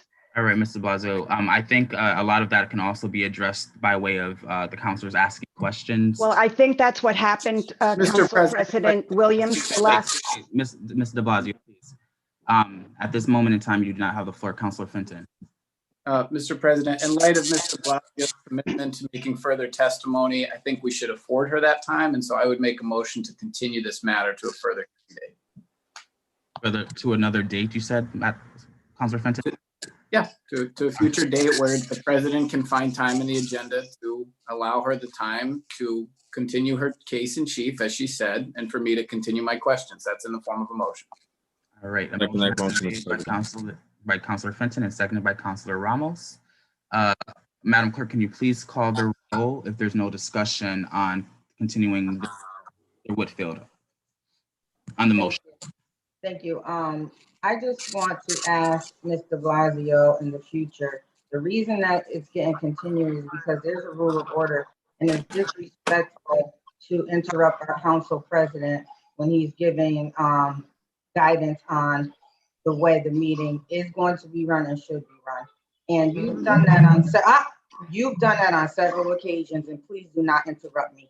You've done that on several occasions, and I don't understand why you feel that you can do that. Our council president is the chief of this meeting, so please respect what he is authoring us to do. And for that reason, I'm going to agree with this one back. Thank you, Councilor Whitfield. There's a motion on the floor that's been properly seconded. I just want to ask, prior to taking this vote, if the clerk can confirm that we are still within the 90-day window for this item. Mr. President, just point of information. The 90-day period doesn't begin to run until we close the hearing, and the hearing is still open. Perfect. Thank you, Councilor Fenton. Appreciate that clarification. Again, thank you, Councilor Whitfield, for your comments. Madam, please call the roll on the continuation of this matter. Yes, Council President. Councilor Edwards. Yes. Yes, Councilor Letterman. Yes. Yes, Councilor Gomez. Yes. Yes, Councilor Allen. Yes. Yes, Councilor Curran. Yes. Yes, Councilor Whitfield. Yes. Yes, Councilor Ramos. Yes. Yes, Councilor Brown. Yes. Yes, Councilor Walsh. Yes. Yes, Councilor Davila. Excuse me. Absent, Councilor Fenton. Councilor Fenton. Yes. Yes, Councilor Hurst. Yes. Yes, Councilor Williams. Yes, this Yes. Meeting has been adjourned, or I should say, excuse me, continued for the next regular. Actually, I believe this can follow the same hearings. So June 28th is when this will appear before the City Council again as well. Madam Clerk, can you please call the next item? Yes. I have here a petition for Crown Castle Memorial Drive. All right. Is there anyone present to speak to this petition? If so, please state your name and address for the record. Good evening, councilors. Ignoli, DPW Director. The two petitions that are in front of you, items 3 and 4, are both petitions from Crown Castle to install conduit systems for the Big Y Distribution Center. The first one off of Memorial Drive, excuse me, is the extension of approximately 160 feet of conduit system to a manhole structure that can serve the facility. And just for information on the second one, it's coming from a utility pole, and so we're only talking about 4 or 5 feet before we cross the property line onto their site. But they are two connections into the same facility, one off of Cottage Street, one off of Memorial. All right. Thank you, Chris, for explaining both of those items. We can take those together without objection at the appropriate time. Are there any questions from the body at this time for either of those petitions?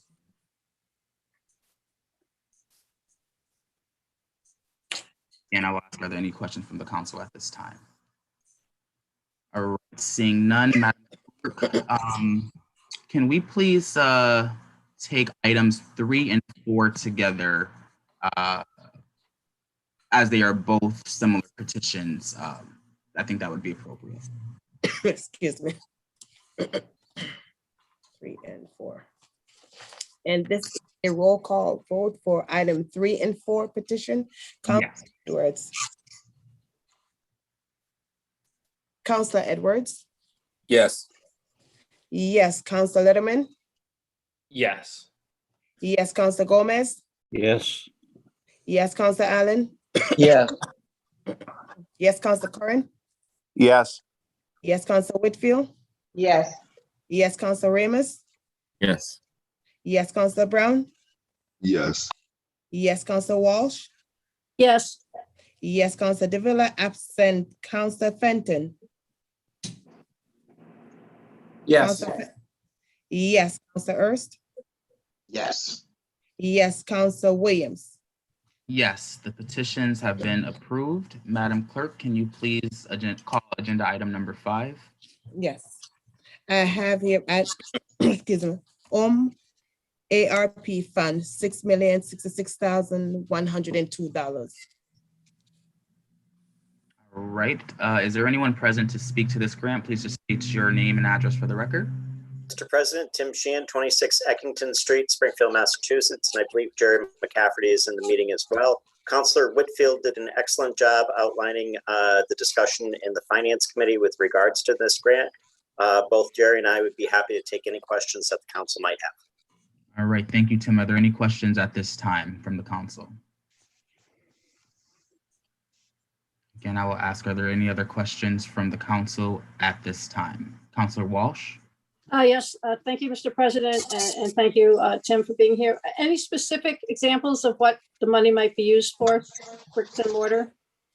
It can be used to actually sustain new construction for affordable housing and preservation of existing affordable housing related to homelessness. But there's no particular location that this is specifically going to at this time. Not at this time, Councilor. Ultimately, HUD is going to, as Councilor Whitfield indicated, HUD is coming forward with further guidance, and we don't have the ability to expend the money at this point.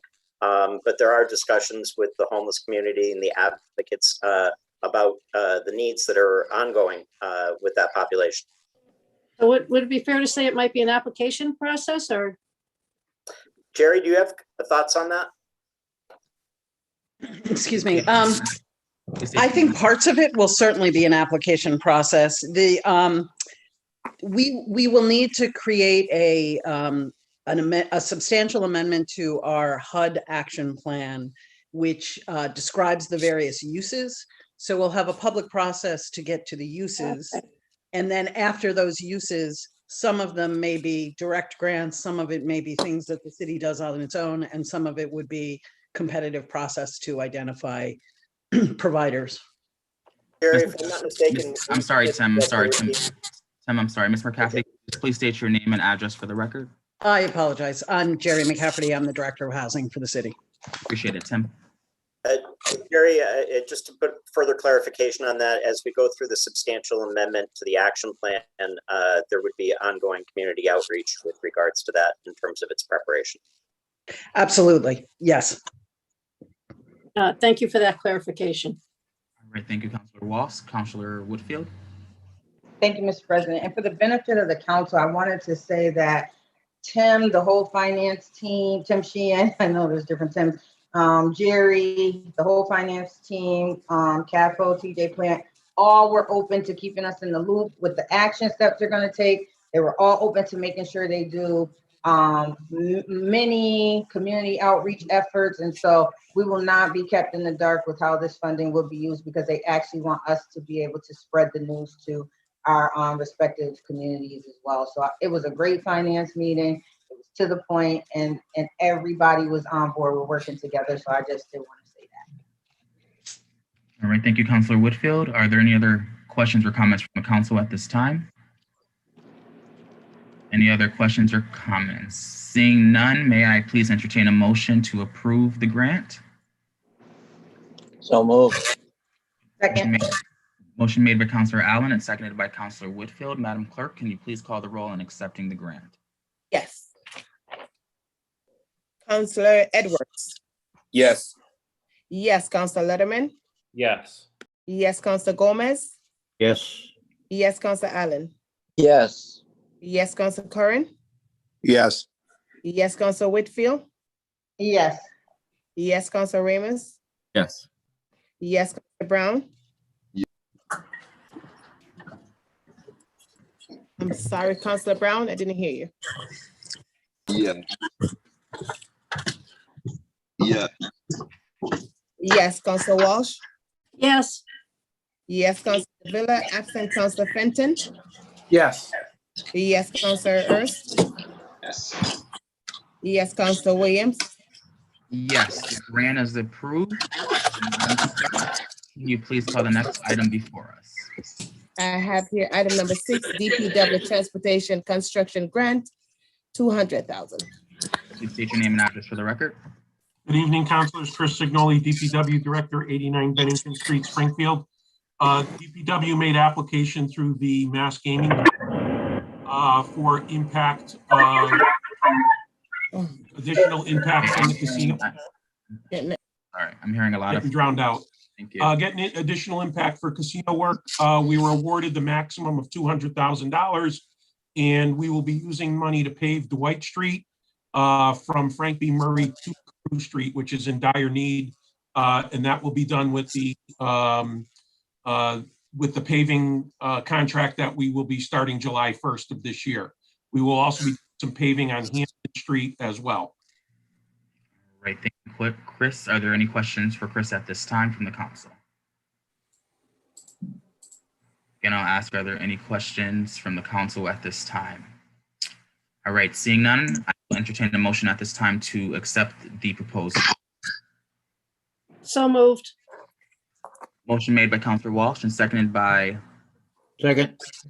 Councilor Gomez. Madam Clerk, can you please call the roll in accepting the grant?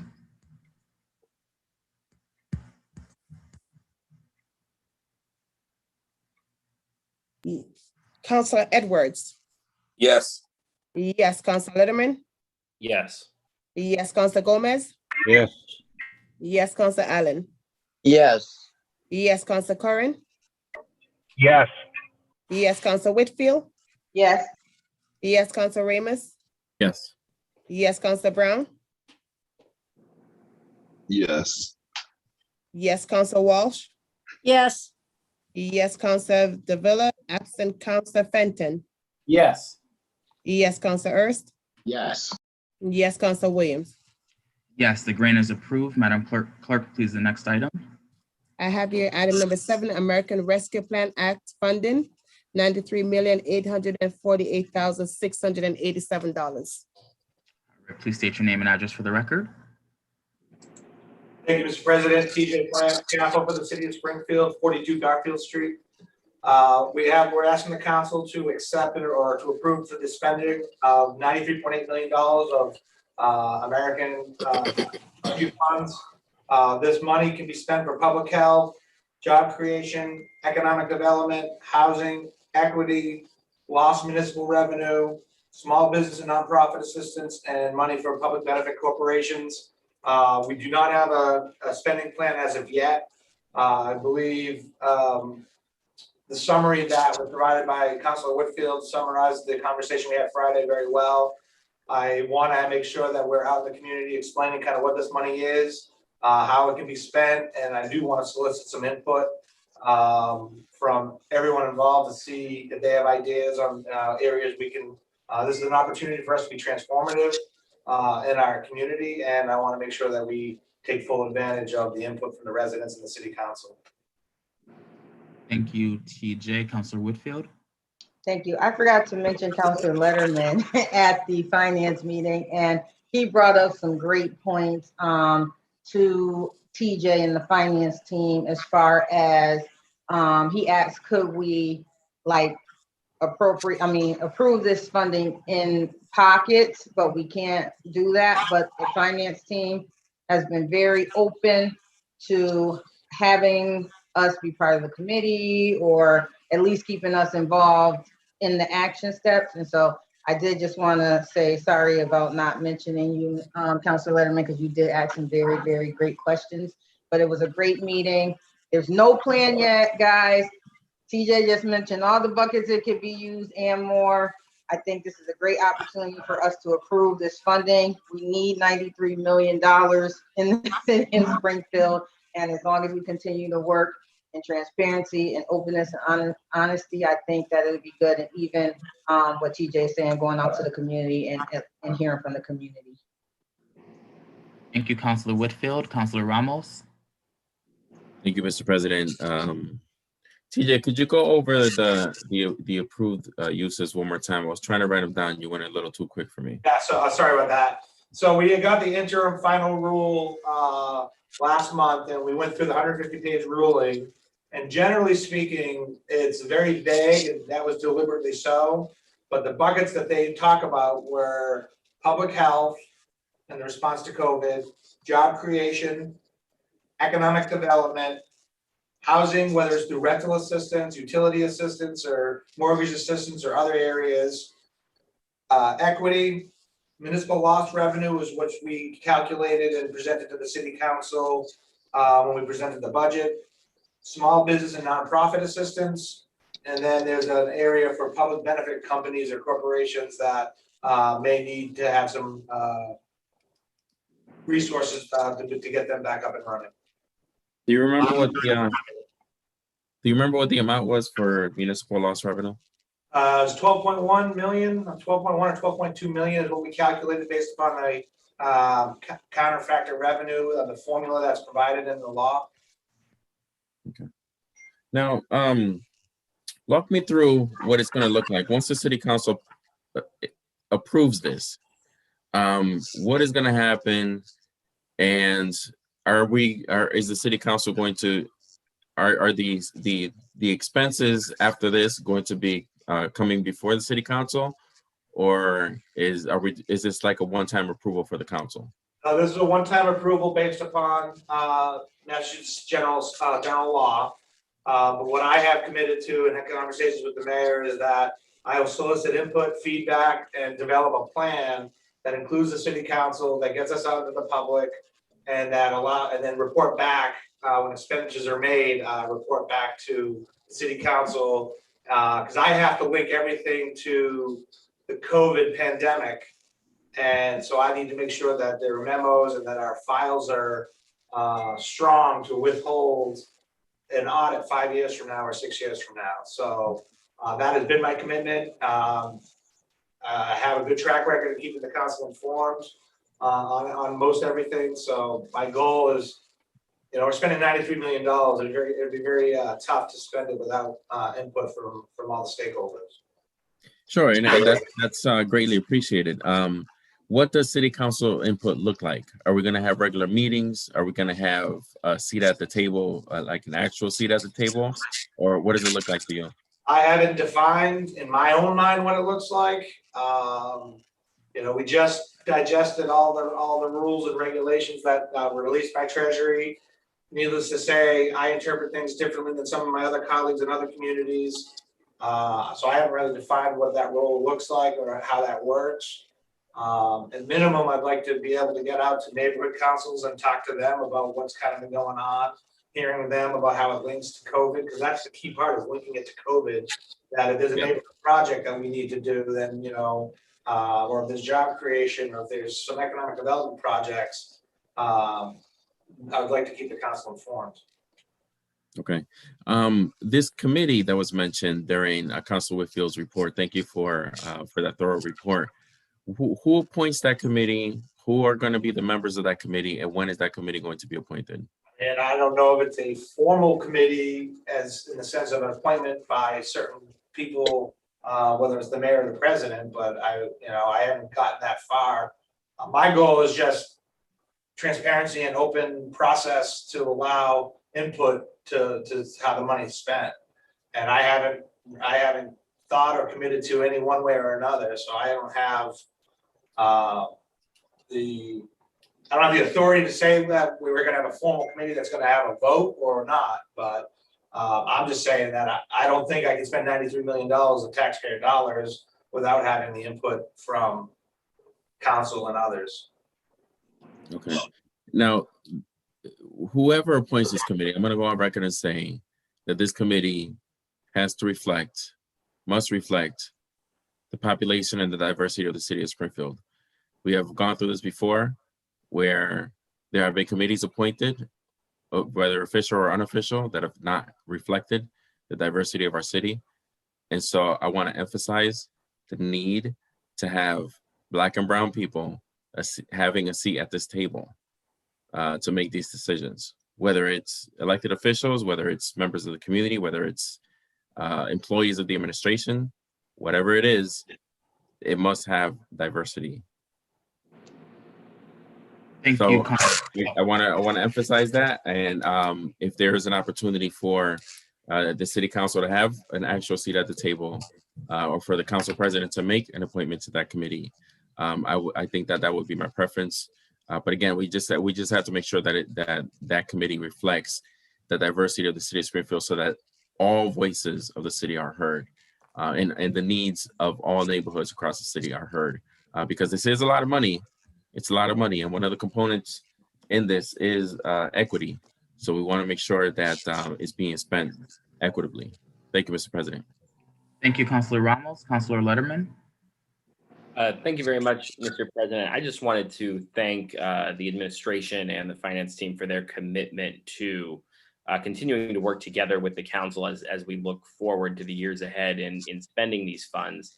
Certainly this is really probably one of the most substantial influxes of federal dollars to municipal government in many decades. And so I think that the way in which we go forward needs to really reflect not only the spending on the acute needs, but also really an investment to plan for how we can come back better than we were before the pandemic. And so certainly I think that strategy is going to need to include as many folks as possible. I also think something we discussed in the committee that's critical is that it includes folks who might not otherwise be at the table, that we really work on doing some sort of deep dive out in the community with creative surveying measures, engaging organizations and individuals and populations that are not usually before us testifying, because the pandemic has really impacted every corner of the community, and every corner of the community needs to benefit from these funds. So I'll look forward to continuing to work together with the entire council, with the administration. Certainly,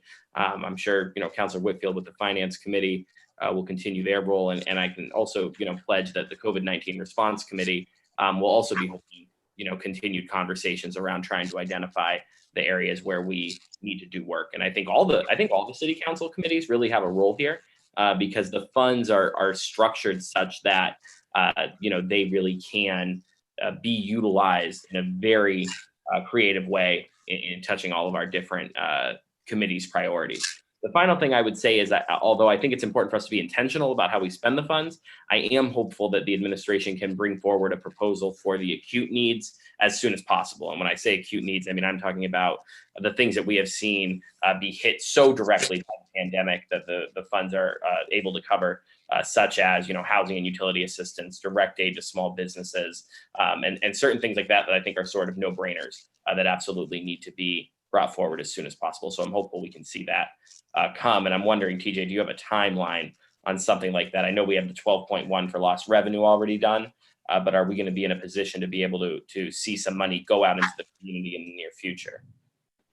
So the short answer is, I don't exactly have a timeline, but the answer is as quickly as we can for those businesses, nonprofits, and residents that are in the most need. We're looking to put together an internal group to start focusing on some of that in the very near future to really, I've got a list of things that I've been tracking that other communities have done that we need.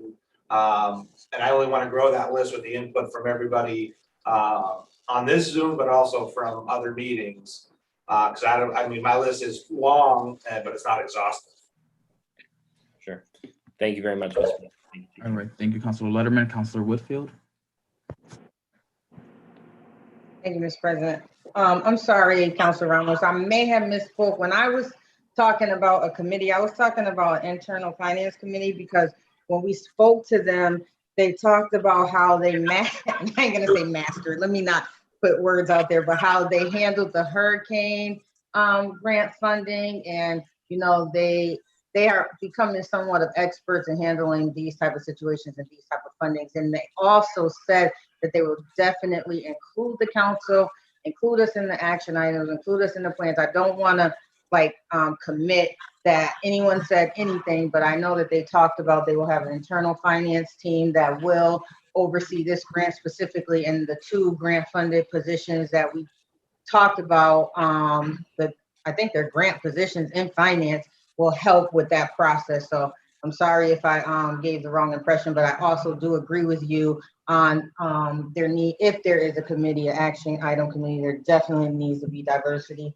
as far as Black and brown, women, veterans, all the different communities in the city of Springfield. So I just wanted to clarify that.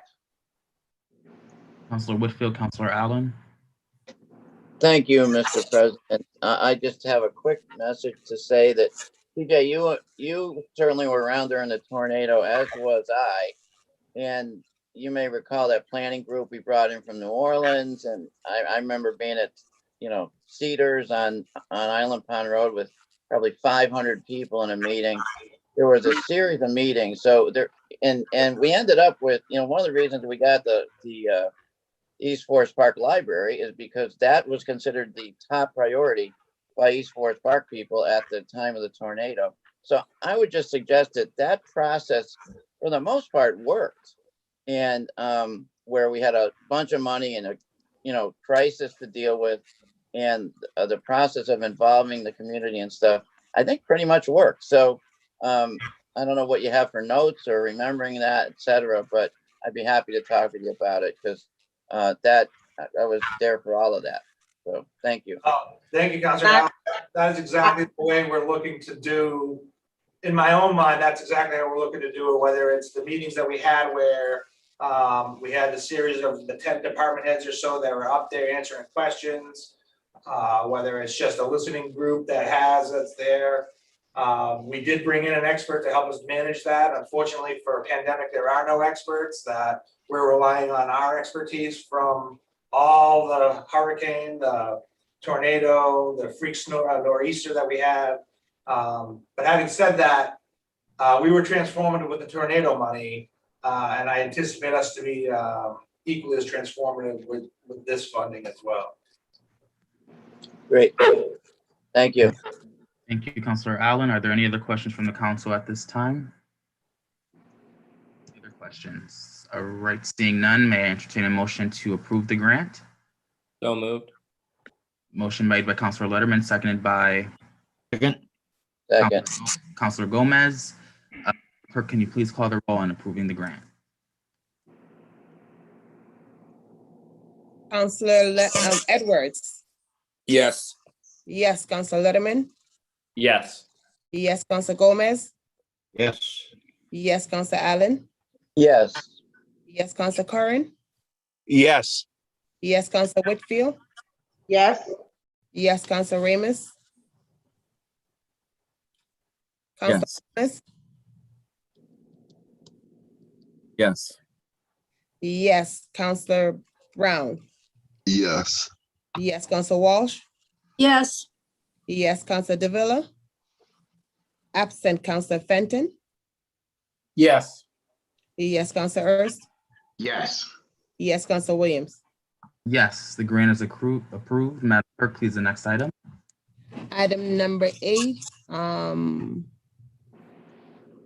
Burn Jag Grant, $83,052. Thank you. Please state your name and address for the record.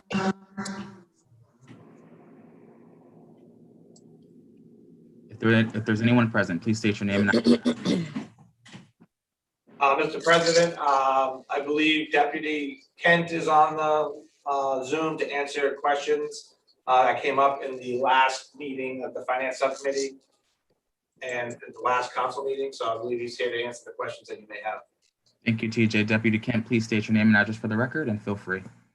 Deputy Stephen Kent, 559 Nassau Drive. I wasn't here last week, so I'm not sure what the questions are, but I'm prepared to answer. Appreciate it. Thank you. Councilor Whitfield. Thank you, Mr. President. Deputy Kent, thank you for joining us tonight. My question Thank you for having was, me. you're welcome. In the write-up, it said that this particular grant is going to be used for gang and gun violence, and I just wanted to know in what way. Okay, so this particular grant was, and if I'm talking too much, please feel free to tell me, but this particular grant was a surprise. We are not the direct recipients of this grant. The grant was actually given to the Executive Office of Public Safety. They have made the Mass State Police a sub-recipient. And at a meeting back in mid to late April, the Secretary of Public Safety, Thomas Turco, He came to Western Mass. He acknowledged that communities out here sometimes fall short when it comes to funding from the eastern part of the state.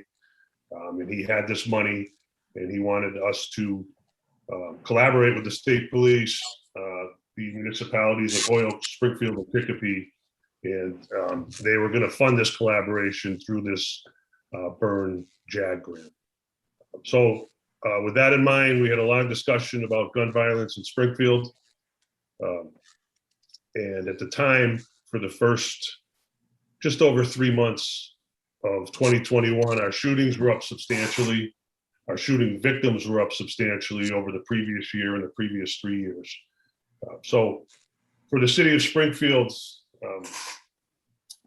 we put together a plan that would consist of both uniform and plainclothes personnel from the Springfield Police Department, as well as uniform and plainclothes personnel from the Mass State Police, deploying to areas that we felt were particularly susceptible to gang violence.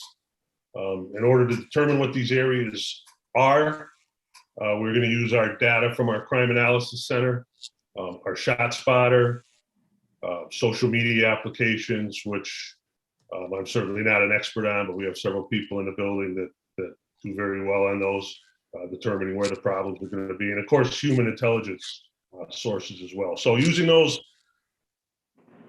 sources of intelligence, we're going to determine where gun violence, gang violence was occurring or most likely to occur. The deployment plan, and it is malleable, we can change it and adjust. The employment plan was to send out plainclothes officers and surveillance vehicles to surveil these locations with the intention of observing criminal activity that is about to take place or as it is taking place, and then bringing in a uniform presence to intercept or disrupt that criminal activity. I think that plan, I think that's a good plan in two respects. Number one, we have police officers, for lack of a better term, undercover, watching this activity.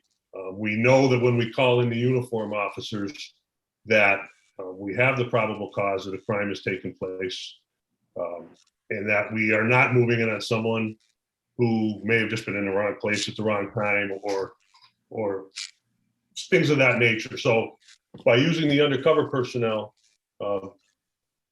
we're both putting ourselves on more solid footing before we encounter these people. And we're also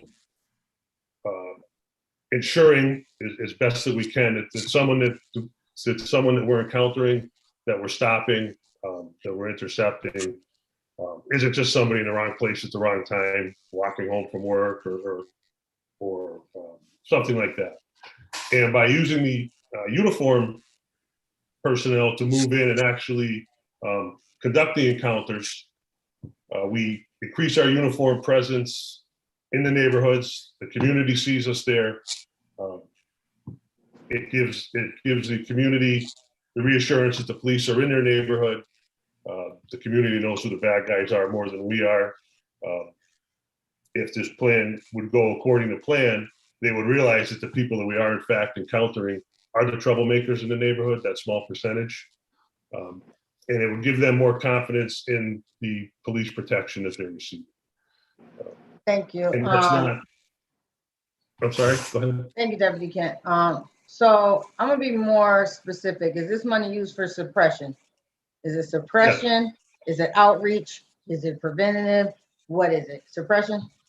This is suppression money, yes. Because it seems to me a lot of the funds that Springfield PD get is for suppression, and to me, that's also going into these bad areas and making more arrests. And so I want to know, is there anything in the plan that there will be more community policing, there will be more outreach, there will be more prevention? Because even when I read the Shannon grant, it's like the Springfield Police Department itself is doing more suppression. that's not really going, that alone, I'll say, because we do got to get the bad guys off the street. I agree with you. I agree that the percentage is small. I agree we have to get guns off the street, but that's not going to be, that cannot be the only method that the Springfield Police Department uses. So in your plan, is there any other plan other than suppression? No, not for this particular, not for this particular grant, no. That was not discussed at the original meeting. I don't think that was in the secretary's plan for this particular grant. I know that there's quite a bit of outreach and community initiative money in the Shannon grant. I believe the enforcement piece, if I remember correctly, is only about 30% of that entire grant. Only about 30% goes to enforcement. So that's the other 70% of the Shannon grant towards the outreach and the community initiatives. I will say that, and this is just my opinion, but I will say that when we're talking about outreach, outreach is more of a long-term solution, a long-term plan. This is a one-time grant. I have no indication that this is going to be available to us next summer. So with that in mind, it's a certain amount of money over a certain amount of time, June, July, and August. As far as the outreach goes, this isn't a long-term grant that we're going to get every year that we can build some sort of outreach infrastructure on. This is more, and from my conversations with the secretary and the colonel of the state police, this grant is more to quell the violence that we normally see in those busy summer months. And again, with this deployment plan, we're not randomly going into neighborhoods and randomly picking out people, who have a certain colored shirt on or hat or any nonsense like that. We're going to use intelligence-based policing to determine where we're going based on the data, based on where the gun violence is happening in real time. And then we're going to use, as I said, surveillance officers to make sure that the people we're encountering are the right people.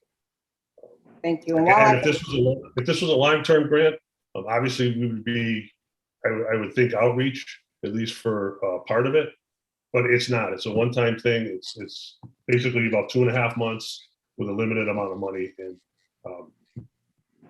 so that was my thought on it, Councilor.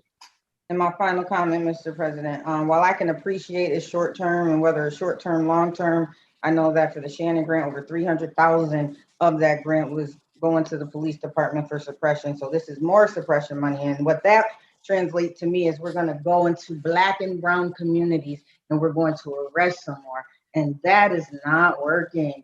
So we need to, in these conversations, when we're talking about these grant funds, we have to start talking about whether it's short-term or long-term, other methods to help combat the gun violence in the city of Springfield. There's other organizations out here that the Springfield PD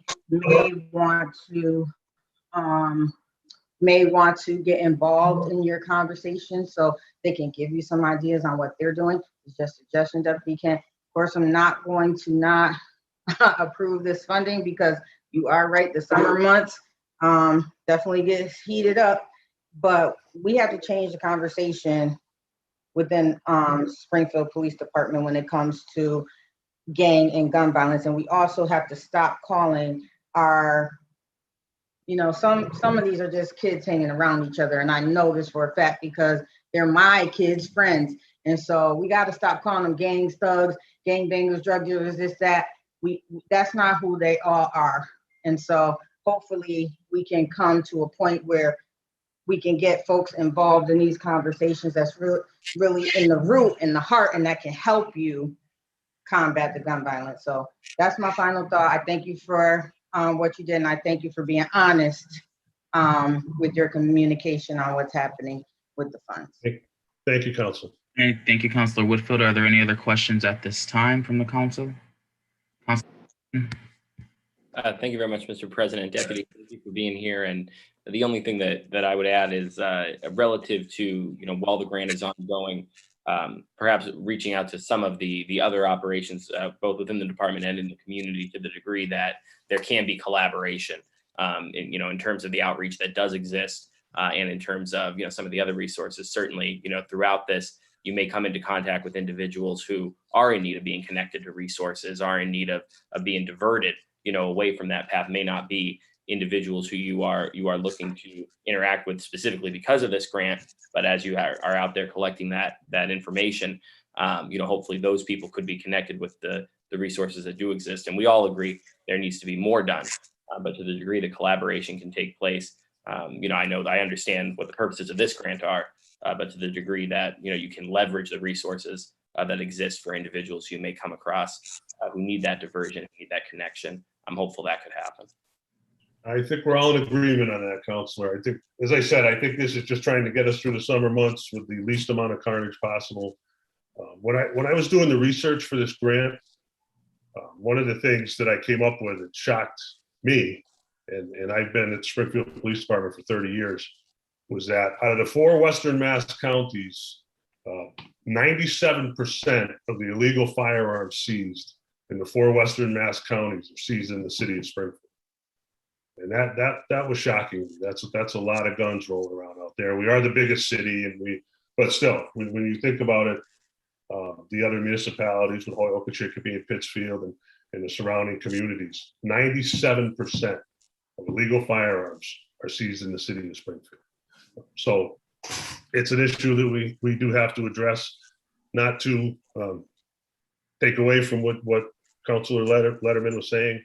We all agree. I mean, we can't arrest our way out of any of these problems. Arrest is more often than not a short-term solution. It might save us a weekend. We take someone off the street for a weekend, and that person is not hurting someone or getting hurt during that weekend, but eventually they're going to come back on the street. So I think we all agree that outreach is outreach is as important as enforcement.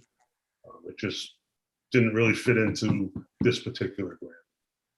Thank you, Debbie. No, I appreciate that. And I think that, like I said, I think, everything has to work together. So thank you very much, Mr. Absolutely. All right, thank you, Councilor Letterman. Are there any other questions at this time? Right, seeing none, I will entertain a motion to approve the grant. So moved. Motion made by Councilor Whitfield, seconded by Second. Councilor Walsh. Madam Clerk, can you please call the roll in approving this grant? Yes. Counselor Edwards? Yes. Yes, Counselor Letterman? Yes. Yes, Counselor Gomez? Yes. Yes, Counselor Allen? Yes. Yes, Counselor Curran? Yes. Yes, Counselor Whitfield? Yes. Yes, Counselor Ramus? Yes. Yes, Counselor Brown? Yes. Yes, Counselor Walsh? Yes. Yes, Counselor Davila? Absent Counselor Fenton? Yes. Yes, Counselor Ernst? Yes. Yes, Counselor Williams? Yes, the grant is approved. Madam Clerk, can you please call the next item on the agenda? I believe we are. Thank you very much. Have a good night. Thank you, Deputy. Thank you too. I have an order Springfield Green Infrastructure Low Impact Development Policy. Sponsored by. Is there anyone present to speak to this? Please state your name and address. Good evening, councilors. Chris Signoli, 89 Huntington Street, Springfield, DPW Director. A few years ago, the PVPC on behalf of the city of Springfield was awarded a grant to assist us in developing our green infrastructure, low impact development policies for the city. The document that has been developed is attached. And what this is going to allow us to do, number one, it's going to modify some of our stormwater regulations, number one, and number two, change some of our development guidelines, especially for some of the developers that we're dealing with right now with regard to stormwater. A lot of the developments that are coming in now are having major impacts on neighborhoods for stormwater. This will allow us to install additional devices that will be less impactful to abutters and some of our stormwater ways in the city. All right, thank you, Chris. Are there any questions for Chris from the council at this time? Again, I'll ask, are there any questions at this time? No. All right, seeing none, I will now entertain a motion to approve the order. So moved. Motion made by Councilor Allen and seconded by Second. Councilor Gomez. Madam Clerk, can you please call the roll on approving this order? Yes. Councilor Edwards? Yes. Yes, Councilor Letterman? Yes. Yes, Councilor Gomez? Yes. Yes, Councilor Allen? Yes. Yes, Councilor Curran? Yes. Yes, Councilor Whitfield? Yes. Yes, Councilor Remus? Yes. Yes, Councilor Brown? Councilor Brown? Yes. Yes, Councilor Walsh? yes, Yes, Councilor absent Councilor Fenton? Yes. Yes, Councilor Ernst? Yes. Yes, Councilor William? Yes, the order is approved. Madam Clerk, the next item, please. Item number 10, FY20 free cash to stabilization reserve fund, $5,500,780.88. All right, thank you, Madam Clerk. And before we get to this item, numbers 10 and 11, at the end, without objection, I will suspend rule for those items. So we'll jump into 10 now and take that at the end after 11. So are there any questions from the council? I'm sorry. For number 10, is there anyone present to speak to this item? Thank you, Mr. President. TJ Plant CAFO for the city of Springfield. As we've done and every year for at least the last 10 years, we've had positive free cash. We have always taken the remaining free cash balance and moved it to stabilization reserve as a way to continue to increase our bond rating and to get the money set aside so that it's growing our reserves. So we're requesting $5.5 million be transferred from remaining free cash to the free stabilization reserve, bringing a balance to $49,057,682. Getting back to that $50 million mark that we were at a year or so ago. Thank you, TJ. Are there any questions from the council at this time? Councilor Ramos? Thank you, Mr. President. TJ, each time, every year around this time, we are asked to approve free cash. And each time I bring up the need to address private ways in the city of Springfield. We are going to be receiving a substantial amount of money that we just approved for COVID-related expenditures, some of which will free up some cash because we'll be able to address some of the issues, some of the pressing issues that we've been facing over the past few years. And you and I have had conversations about private ways, many conversations about private ways over the years. And I'm just wondering, have we made any progress? Is there a plan for private ways? Is this new money that we just approved going to free up any cash for us to be able to address some of the private ways across the city? So as of now, we do not have any money set aside for private ways. We've been doing our bond investments and others into the public way, using Chapter 90 and matching some of that with recent bond issuances. I've had numerous conversations with the mayor about private ways, and I'll continue to have the conversation. If we free up money to appropriate towards for private ways, I have no issue with it. I know Director DPW has spoken extensively about how much money it would take to convert private ways to public ways. I know there's been a new ordinance put into place, making sure that private ways are built up to true standard of the roads that we needed to be public ways. So we're happy to continue the conversation. So I know that Chris Signoli's still on the call. Chris, Mr. President, if I could, Chris, yes. What would be a substantial? What would be a good amount of money for us to allocate to start making a dent into the number of private ways that have to be that we have to pave in the city? The total that I have for upgrading all the private ways is upwards of 25 to 30 million. And private ways in the city are in a bunch of different classifications. There are private ways in the city that are paved roadways that just need some work on the roadway, some need some drainage work, some need some curbing work, minimal amount of work. And then there are others that need to be completely reconstructed. So, you know, depending upon what we were attempting to do and what neighborhoods we were in, certain roads need $20,000 while others need, $400,000 or $500,000 to turn it in, to turn them into an acceptable roadway. So it would be what we would really want to do. My preference is always to take the roadways that require the minimal amount of work, turn them into get the biggest bang for the dollar, and turn them into public ways with the least amount of work as possible. So that would be my preference, and that's probably something that's in the area of $2, $3, $4 million to be able to do 50, 60 streets. Give me that number one more time. You were cutting out as you said it. I'm sorry. Yeah, I'm probably talking, anywhere between, like $2 to $5 million.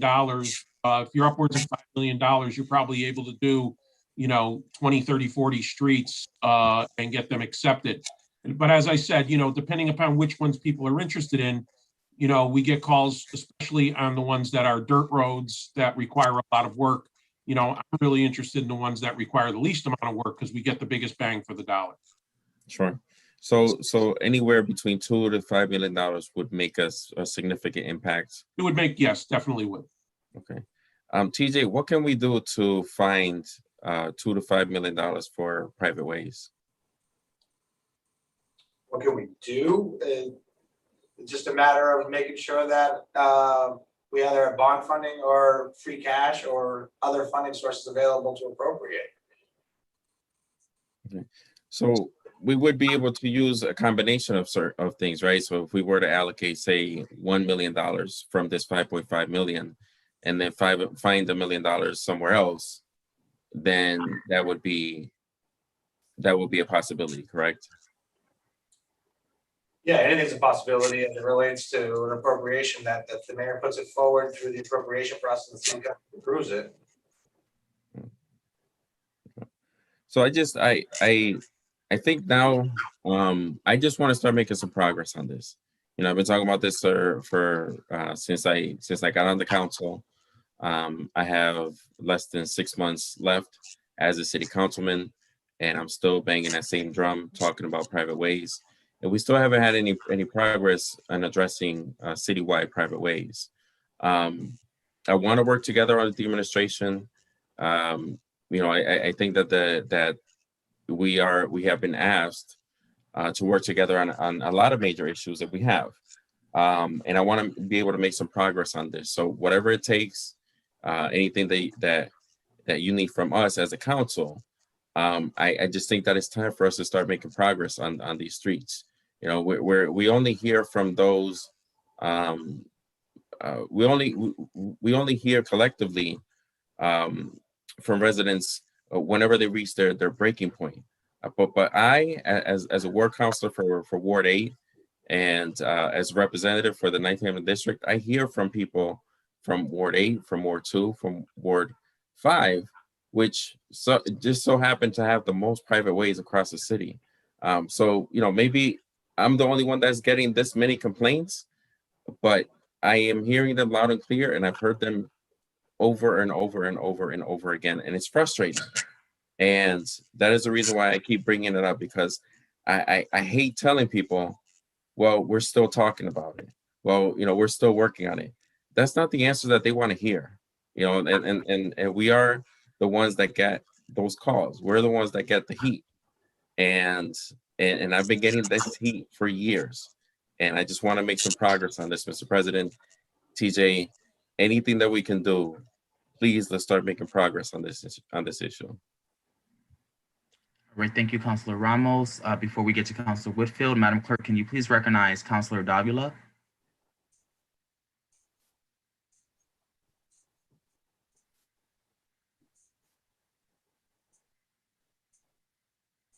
Madam Clerk?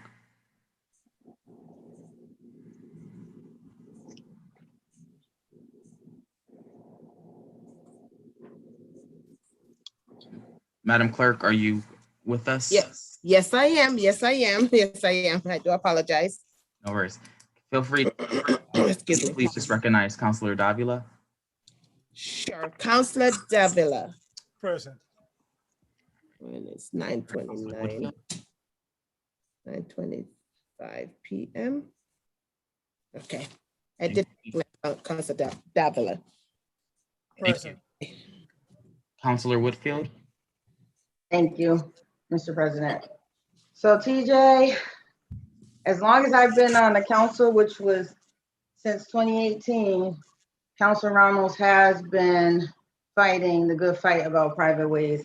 And I didn't realize how important it was until I had a friend that moved to a private way. And then when it rains, the cars are getting dirty and the dust and it's hard to get down the street, and more of the like pothole type things develop on the street, hard to park. Like, so I understand where Councilor Ramos is coming from. So I think that if we could make a great effort using, we have several pots of money.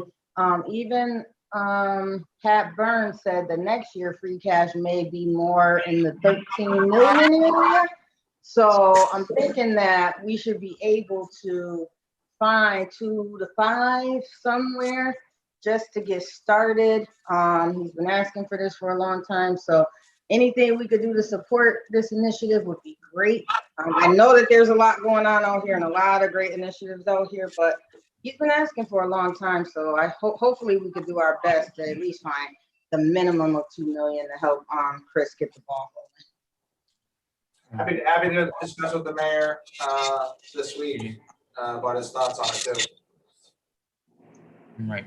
Thank you, TJ, and thank you, Thank you, Councilor. TJ. That's all we ask. Thank you. Are there any other questions at this time from the council? Right, seeing none, at this time, I will entertain a motion to approve the order. So moved. Second.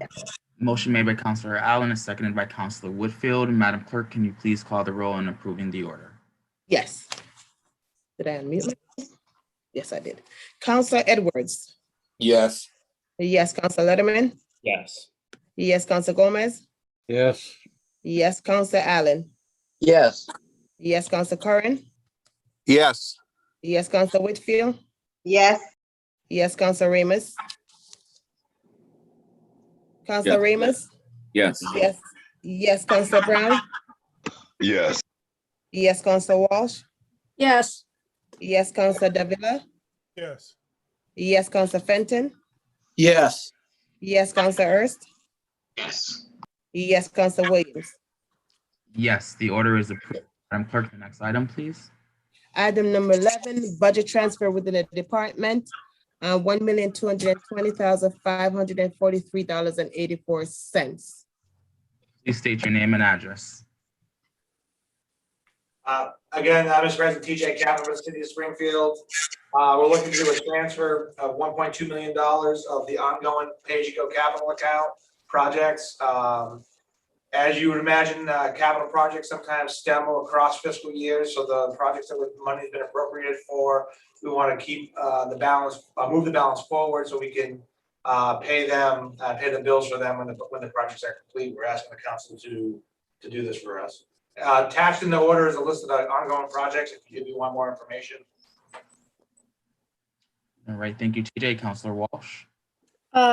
Yes, thank you, Mr. President. And, listening to the discussions and some of the concerns that Councilor Ramos and Whitfield have brought up about project, I mean, it makes me think that I'm hoping somewhere in these pockets of monies that we are getting that we're not used to getting, that we can also take a look at some of the things that the Maintenance and Development Committee has been looking at. And I believe, Councilor Letterman, you'll know what I'm referring to when we've had meetings on the traffic lights at State Street near the library and crossing to the library. That's of concern to people, and the traffic accidents in Indian Orchard where they want more lights and they want a solution. So I hope when we're discussing all these other projects, we also take a look at some of the safety concerns people have for crossing our streets. Happy to look at it. Happy to look at all those concerns as well. Thank you. Thank you, Counselor Walsh. Counselor Whitfield. I'm sorry, TJ, can you just refresh my memory on what's considered a pay-go project as far as amount? So a capital project by definition is $25,000 or an asset that has a useful life of 10 years or more. We have in a pay-go account, pay-go capital account per our city ordinance that sets aside 1.5% of local source revenue into an account to pay for projects that we would otherwise bond for. A lot of times it's grant matches, a lot of times it's small projects that come up. A lot of times it's just ideas that department heads are trying to move forward in terms of a study. Some of it is we're close to getting finished with a project like dispatch consolidation and all those things. So is it under a certain amount? Is it like under a certain amount?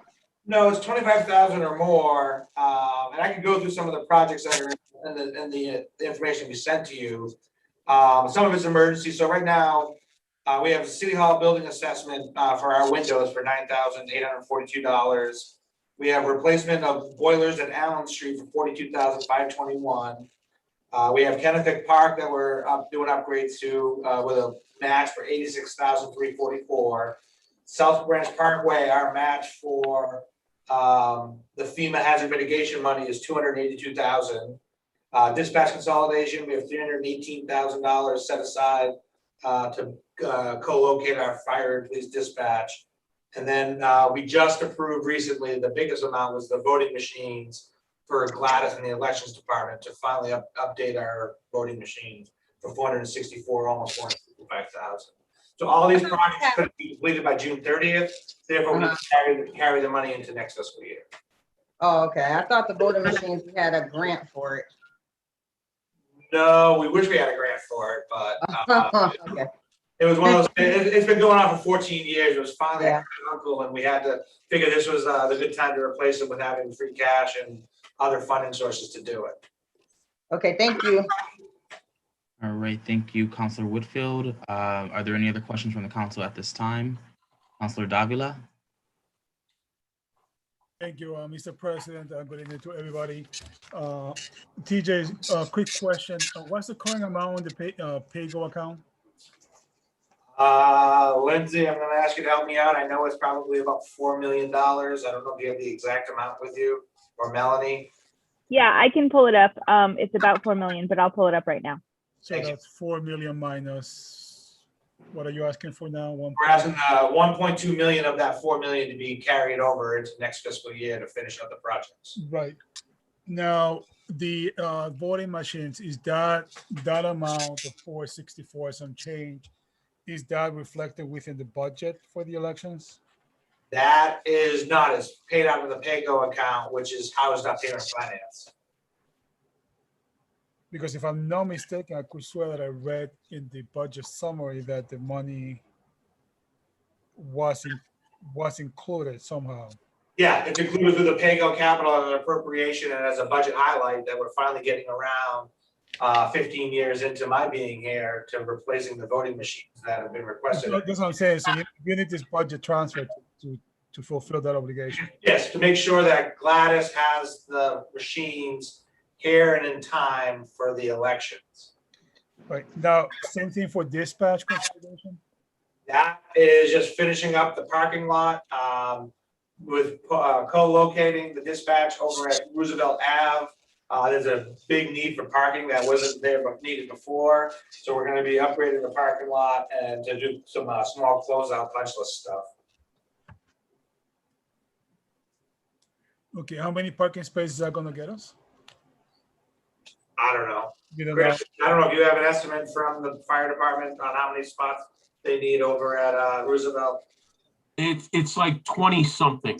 Right now, there's only space for about 8 or 10, and we're adding about, but actually it's more for the swap over employees for the different shifts that they have. So okay. The areas where there's going to be additional parking added. Okay, all right, thank you. Thank you, TJ. Thank you, Mr. President. All right, thank you, Councilor Davila. Councilor Ramos. Thank you, Mr. President. I'm sorry, I have a really bad connection today for some reason, and I didn't catch the entire presentation. TJ, can you, if you don't mind, so the money is left over from this last fiscal year's pay-go, and the ask is to transfer that into next year's pay-go, correct? Yes, the money is appropriated for very specific projects that have not been able to be completed by June 30th. If they can't be completed by June 30th, we need to move the money in order to pay the bills into next fiscal year's pay-go account to pay all the bills that will be incurred after June 30th. Gotcha. And what are our options when there is money left over from pay-go, other than transferring it to the next fiscal year? If we don't transfer the next fiscal year, well, if this transfer doesn't happen, that we cancel the projects or the remaining parts of the projects need to be done, and the money would flow to free cash and increase our free cash certification number. Gotcha. Now I remember, and I was looking for the document. I think it was there was a request under the proposed FY22 budget that the pay-go be increased. Was it 13%? 13%. I don't know, Lindsay, that information. So yeah, FY21, the appropriation was 3.2 million, and FY22, the mayor's recommended budget shows the full appropriation at 4.2 million. Okay. And why the difference? So the difference was in FY21, we were having trouble balancing the budget and wanted to avoid layoffs. So we didn't appropriate the full amount. We used old pay-go to ensure we were in line with the ordinance as it's required. So we had leftover unspent pay-go that we were able to use that to meet our ordinance requirement of 1.5% of local receipts. Yeah, and I do remember that there was a formula for that. So the 4.2 is the full amount allowable by the formula? As the budget exists today, the 755 million we're asking the council to approve, 4.2 of that is pay-go, and that's the full amount without having to transfer money from old pay-go. Gotcha. Okay. All right. Thank you. All right. Thank you, Councilor Ramos. Are there any other questions at this time from the council? All right. Seeing none, I will entertain a motion to approve the order. So moved. All right. Motion made by Councilor Allen and seconded by Second. Councilor Gomez. Madam Clerk, can you please call the roll on approving the order? Yes, Councilor Edwards. Yes. Yes, Councilor Letterman. Yes. Yes, Councilor Gomez. Yes. Yes, Councilor Allen. Yes. Yes, Councilor Curran. Yes. Yes, Councilor Whitfield. Yes. Yes, Councilor Ramos. Councilor Ramos. Yes. Oh. Yes, Councilor Brown. Yes. Yes, Councilor Walsh. Yes. Yes, Councilor Davila. Yes. Yes, Councilor Fenton. Yes. Yes, Councilor Ernst. Yes. Yes, Councilor Williams. Yes, the order is approved. At this time, I will entertain a motion to accept the suspension of Rule 19 for items 10 and 11, since item 9 was not a financial matter. I will entertain a motion at this time. So moved. Motion made by Councilor Walsh, seconded by Second. Councilor Edwards. Madam Clerk, can you please call the roll on the suspension of Rule 19? Yes. Councilor Edwards. Yes. Yes, Councilor Letterman. Yes. Yes, Councilor Gomez. Yes. Yes, Councilor Allen. Yes. Yes, Councilor Curran. Yes. Yes, Councilor Whitfield. Yes. Yes, Councilor Ramos. Yes. Yes, Councilor Brown. Yes. Yes, Councilor Walsh. Yes. Yes, Councilor Davila. Yes. Yes, Councilor Fenton. Yes. Yes, Councilor Ernst. Yes. Yes, Councilor Williams. Yes, thank you. Madam Clerk, can you please call the next? Excuse me. I have your item number 12, and it's on the second and third step, amending chapter 385 by inserting article 21, speed petitions. Right, Madam Clerk, can you confirm, we don't need to have a vote to take this out of committee, correct? No, because first step was just taken. All right, appreciate that. Is there anyone present to speak to this ordinance?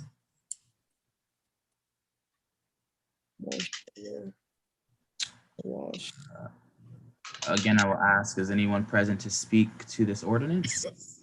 Step. This is the speed hump. Chris, do you have any inside knowledge around this? Yeah, the only thing I would like to add is a few weeks ago, Councilor Fenton, probably a few months ago, Councilor Fenton had sent to our department, and probably about a month ago or so, we forwarded back to Councilor Fenton our comments from DPW and comments from police and fire as well. And I know in speaking with Mike at the time, we were going to be trying to do a subcommittee meeting on that. We have not had one, so I would highly suggest do a final vote on this, that we have a subcommittee meeting. All right, appreciate it, Chris. Councilor Fenton. Thank you, Mr. President. That's right. We have some comments to review and would just ask that the Maintenance and Development Subcommittee call a meeting through Councilor Walsh so that we can address these issues and get a comprehensive proposal to the council. All right, appreciate that. Thank you. Madam, Councilor Fenton, would you like to put that in a form of a motion? Excuse me. Motion to the Maintenance and Development Subcommittee. All right, motion has been made. Second? I'll second it because I'll hold the meeting. Thank you, Councilor Walsh. Madam Clerk, can you please call the roll on continuing this item? Yes. Councilor Yes. Yes, Councilor Letterman. Yes. Yes, Councilor Gomez. Yes. Yes, Councilor Allen. Yes. Yes, Councilor Curran. Yes. Excuse me. Yes, Councilor Whitfield. Yes. Yes, Councilor Ramos. Yes. Yes, Councilor Brown. Yes. Yes, Councilor Walsh. Yes. Yes, Councilor Davila. Yes. Yes, Councilor Fenton. Yes. Yes, Councilor Hurst. Yes. Yes, Councilor Williams. Yes, the item has been continued and referred to the Maintenance and Development Subcommittee. Madam Clerk, next item, please. Yes, I have here a solid waste ordinance. It's on for first step. All right, I believe this was continued from the last meeting. Do we have anyone present to speak to this? Chris Signoli, DPW Director. Robert Shuchuk from the Law Department. We had asked a while ago to put together a modification of the ordinance. Within the solid waste ordinance now, I have the authority to suspend trash and or recycling from property owners. However, what we didn't have in there was an appeal process. So we wanted to make sure we had a fair appeals process in there for residents if there was a revocation of any of the services. Right, thank you, Chris. Councilor Walsh? Yes, I wasn't quite sure what your explanation really means, if you wouldn't mind.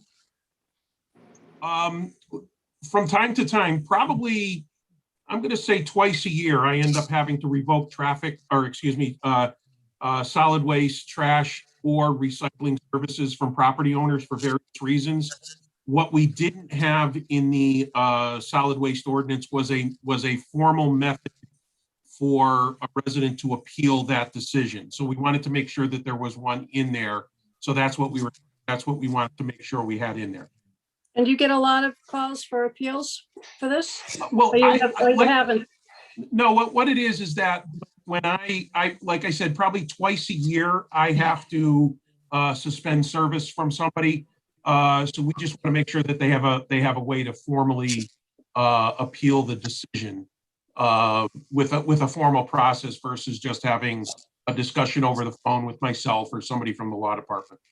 And what shape would that formal process be?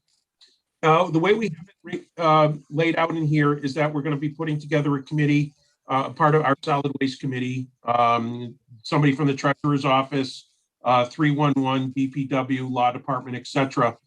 And the written notification that I put out, then that property owner then would submit something back to that committee and we would hold a hearing. Okay, thank you for that. Thank you. All right, thank you, Councilor Walsh. Are there any other questions at this time? Councilor Davila? Thank you, Mr. President. Chris, good to see you. Before I go on, my apologies to the body for running a week late today. I was spending time with my dad, who's in the hospital, scheduled for heart surgery. But I am here participating and to extend my apologies. Chris, where was I? Can you walk me a little bit as to how, in the name of God, somebody gets their trash privileges revoked, or? Yeah, and it's not for putting wrong things in the trash barrel. Basically, if that happens, we don't pick up your trash, you get a notice on it. 9 times out of 10, when I've had to do it, it's been for behavior. A resident who has either verbally assaulted somebody within 311, our drivers, our employees. We've had some physical and verbal attacks of our employees. We have somebody who is an inspector who goes out and looks at these things. So every one of them have usually been somebody's behavior that has caused them to do something that we've had to cancel trash. And, it's not just because somebody flies off the handle and makes a bad call to 311. It's usually something that happens 2 or 3 or 4 times. And, we try to work with them. And usually that's what it is. And it doesn't have to do with, you put a pizza box in the wrong barrel. So, right. It's usually something that's really behavior oriented. Right, and that's possible to suspend it because they're paying a fee, not a tax. Correct. And that's why when we do suspend somebody, number one, what we do is we tell them that we're suspending you.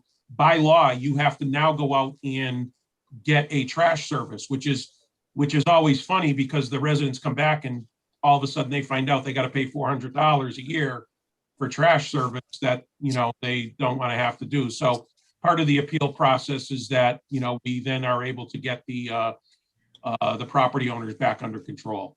And in most cases, it's, we probably have only had 1 or 2 over the period of time that we have actually upheld and have canceled trash and recycling permanently. Everybody else, we usually come to some sort of an agreement. Right, okay. All right, thank you, Chris. Thank you. Right. Thank you, Councilor Davila. Are there any other questions at this time? Right, seeing none at this time, I will entertain a motion to approve first step for the ordinance. So move. Motion made by Councilor Gomez and seconded by Councilor Whitfield. Madam Clerk, can you please call the roll on passing first step of this ordinance? Yes. Councilor Edwards. Yes. Yes, Councilor Litterman. Yes. Yes, Councilor Gomez. Yes. Yes, Councilor Allen. Yes. Yes, Councilor Curran. Yes. Yes, Councilor Whitfield. Yes.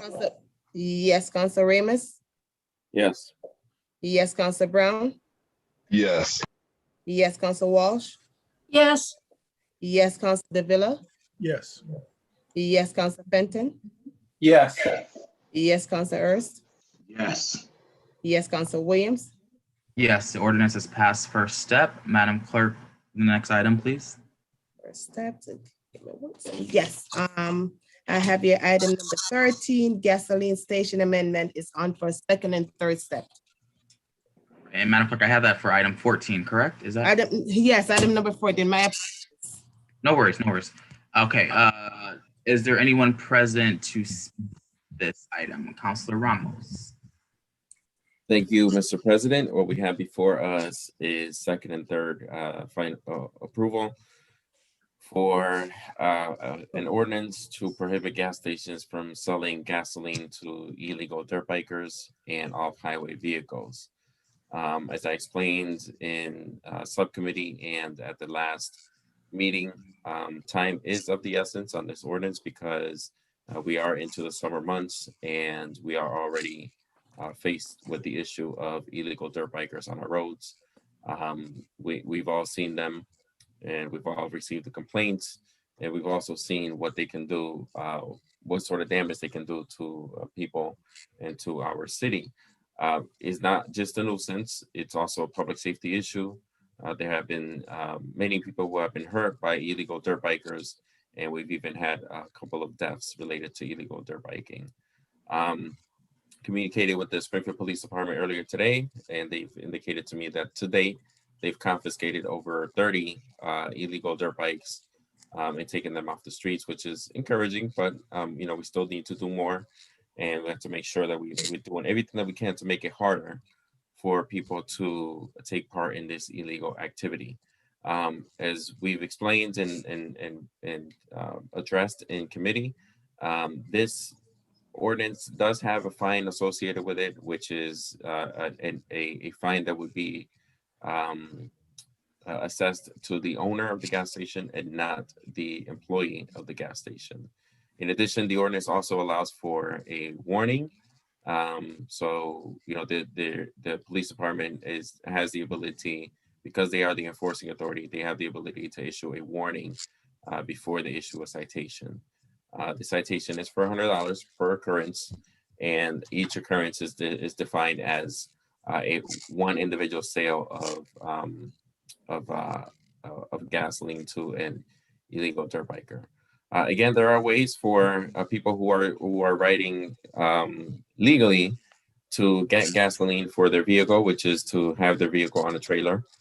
We know that there are people that, you know, take part in this activity legally, and you know, they typically would travel to a private location with their dirt bike on a trailer anyways. And so that would allow them to go through a gas station and get gasoline for their vehicle. Again, this is not a new idea. This has been done in Connecticut, in several municipalities in Connecticut. And so far, I've heard nothing but good feedback. There haven't been any major issues. Some municipalities reported that they haven't had it in the books long enough to really measure the impact of it because it's a fairly new idea. But again, there are several municipalities in Connecticut that have it on the books. And, you know, we would be, I believe, the first in Massachusetts to do it, but there is interest from other municipalities to do it as well. I know that Worcester has entertained the idea, and my hope is that we will have interest from surrounding communities to do the same, so that, again, we make it as hard as possible for people to participate in this illegal activity. It's not a cure-all, but it will help address the issue of illegal dirt bikers. So I hope that my colleagues will support me. I've received a lot of good feedback from my constituents. People are sick and tired and fed up with dirt bikers and these illegal bikes, and they're afraid for their safety anytime that you know, that they see these on the road. So hope to get the support of my colleague, and let's get this on the books so that we can start enforcing it this year. Thank you, Mr. President. All right, thank you, Councilor Ramos. Councilor Walsh. Thank you, Mr. President. And I know we discussed this in a previous meeting, and I don't disagree with the illegal dirt bikes, but I was under the impression that we would have a meeting with with business owners as a courtesy. I mean, you're talking about taking care of a problem by fining business owners who may not be aware that you're about to put this fine on them. And I think, you know, all night long, we're talking about fairness and making sure people are notified and know what's going to be happening to them. I don't think it's appropriate to vote for this since you have that meeting with people who own gas stations so they can be aware of this fine that may or may not be coming to them. So I don't think we should vote on it tonight. All right, thank you, Councilor Walsh. Councilor Hurst. Thank you, Mr. President. I actually concur with Councilor Walsh. I think she raises a very valid point. I know we were looking to move forward with this, and we probably should, in an expedient manner, However, I think it's critical for us to actually hear from some of the business owners, which I don't believe or recall us ever hearing from. And I too was expecting a meeting to actually hear from some of the business owners in terms of getting their perspective. But I don't think I can support it this evening until we hear from those that are going to be impacted most. Thank you, Councilor Hurst. Councilor Ramos, if you wouldn't mind, I just want to pass it to Councilor Brown, who hasn't spoken, and I'll turn it back to you. Is that okay? Sure. All right, Councilor Brown. Thank you, Mr. President. I have to concur with my colleagues, Councilor Walsh and Councilor Hurst. It's still my belief, even though we might choose on, even when we talk about finding the actual owner himself, at the end of the day, that actual person who's working 9 to 5 at that cash register, once they make that mistake, they're going to be punished. The owner might get a fine, but I can assure you that employee is going to be more affected. So I would just really like to think it over and get their input on it also. Thank you, Mr. President. Thank you, Councilor Brown. Councilor Ramos. Mr. President, I gotta say I'm pretty disappointed in what I'm hearing this evening. I've had 2 committee meetings on this very issue, and I tried my very best to address all of the concerns that were either brought up or I anticipated would be brought up in committee. There was an opportunity for everyone to attend the committee meetings. I also had the folks at Focus Springfield distribute a link to both meetings so that councilors who were not able to attend were able to watch the video.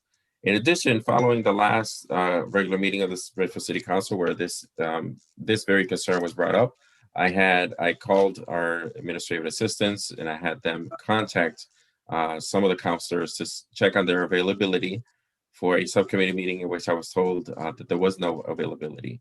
And so that's disappointing to me because I was ready and willing to hold the meeting to allow councilors to hear from the business owners. In addition, Mr. President, I will also say that there have been several gas station owners who have been invited by our administrative staff to the past committee meetings, none of which attended or expressed any interest in attending. I've had private conversations with some of the owners that I know personally, and was told that they had no issue with it, but they also did not express any interest in attending a committee meeting. I'm happy to hold a committee meeting. I was willing and ready to schedule a committee meeting. From what it sounded like, it was not going to be well attended because there was no availability from what I understand, from what I was told from our staff. And now we're into the summer months. And if we don't vote tonight, we're talking about a one month delay because we don't have another regular meeting until July. And, you know, I've been working on this for months, and I've given everybody an opportunity to attend the committee hearings, to have their issues addressed and concerns addressed. And again, I just, if I would have scheduled a committee meeting for Thursday or Friday, there would not have been anybody there, because from what I understand, that's what I was told from our administrative staff, that no one was available for those meetings. So I'm disappointed, Mr. President. Okay, thank you, Councilor Ramos. Councilor Walsh. Mr. President, I just want to clarify, did we say earlier in this meeting that you would have a special meeting to address some of the concerns we weren't able to vote on tonight? Perhaps this can be added to it. Oh, I'm sorry, you're talking to me, Councilor Walsh? Yeah, I'm sorry, Mr. President. Yeah, I thought I heard that earlier, that there would be a special meeting. The items that we had heard earlier relative to the special permits can actually be added to the hearings, the next hearings agenda. So there would be no need to have a special in that case, but there might be in this. Okay, thank you. Councilor Davila. Thank you, Mr. President. I do have some, if I may, some clarifying questions to Councilor Ramos, if I may. Sure. Good evening, Councilor Ramos. Councilor Ramos, I do recall attending a subcommittee meeting on this issue. Are you talking about a new subcommittee meeting that was going to happen on this? item? Counselor, there was a request at the last meeting that I hold another subcommittee meeting to entertain questions and input from gas station owners themselves. And I was ready and willing to schedule that meeting. And I was told, again, by the staff who made calls, that there would not be anyone available to attend that meeting. So, so I decided not to schedule a meeting. When you say no one available, there's no one available from counselors? From the council that had questions, yes. Okay. And refresh my memory, Councilor Ramos, if you may, please. The fine structure, I think it's $100. It's a warning first, then a fine, and the fine goes to the store owner, not to the employee, correct? It's a $100 fine for the owner, not the employee. Yes. For the owner. Thank you, Councilor Ramos. Mr. President, the last meeting I attended on this, it was well attended. I believe we have a representative from the police department. I happen to think that it's good law. It's similar to the cigarettes. The fine goes to the owner. I see the Councilor Ramos' point that we need to pass this. It's not going to solve all the problem, but it's going to be one more tool in the toolbox to really address this issue with the motorcycles in the streets. And they are out there, and they're a real problem. They're a real threat in the city. I'm fine with voting. If this moves forward today, I will vote in support of it. And I will join Councilor Ramos in advocating that, in my humble opinion, we should move this forward. I said it's no different from the cigarette current state law. If somebody gets caught, it will be the store owner who gets penalized, not the employee. So I'm ready to move this forward. I'm ready to support it, Mr. President. Thank you. Thank you, Councilor Davila. Councilor Hurst. Thank you. Just a couple points. First, I wasn't contacted by the administration, or not the administration, by our administrative assistants. I actually attended a meeting on Friday at 9 o'clock, so I certainly would have been more than willing to attend in the event one was held. I do think it was a new concern that Councilor Walsh brought up at our last regular meeting, and I think that concern is a significant one. And until I can be shown that there has been effective outreach to the businesses, I don't know how many gas station owners there are, to at least invite them to come in and share potential concerns and potentially support for it.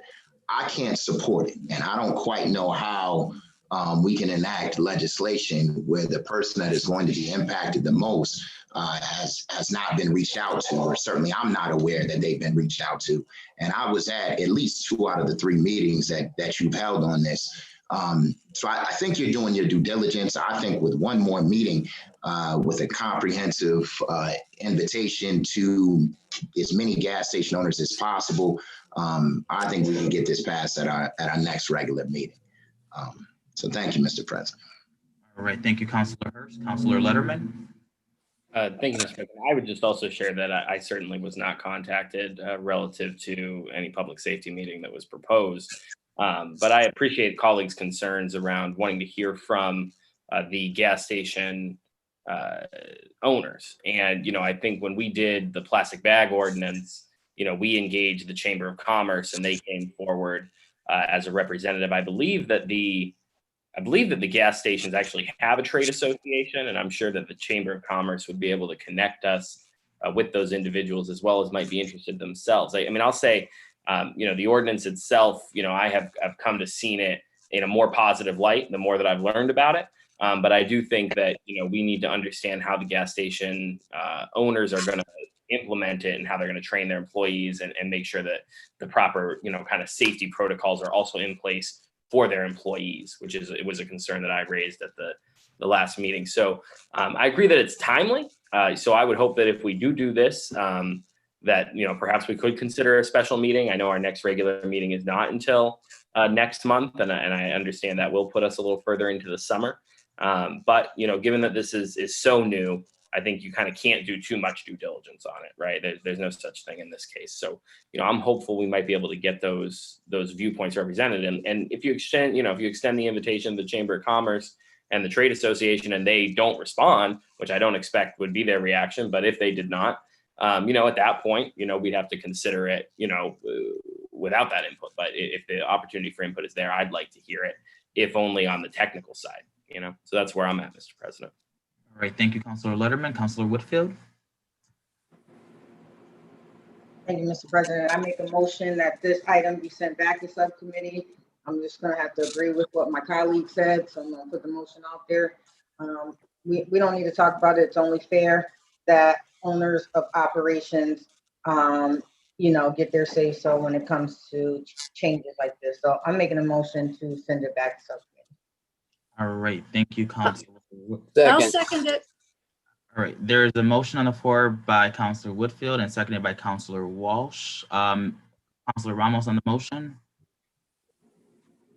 Mr. President, have we scheduled a vote on the budget yet? Yes, we have. When is it? On the 21st. Mr. President, would you be willing to schedule a special meeting half an hour prior to vote on the budget to address this issue? If so, then I would be willing to hold a committee meeting between now and then and invite all gas station owners. Councilor Ramos, assuming that I can get a quorum for that, and not knowing the councilor schedules, I'm open to that. But again, that sometimes plays out differently than how we first initially wanted. So, I.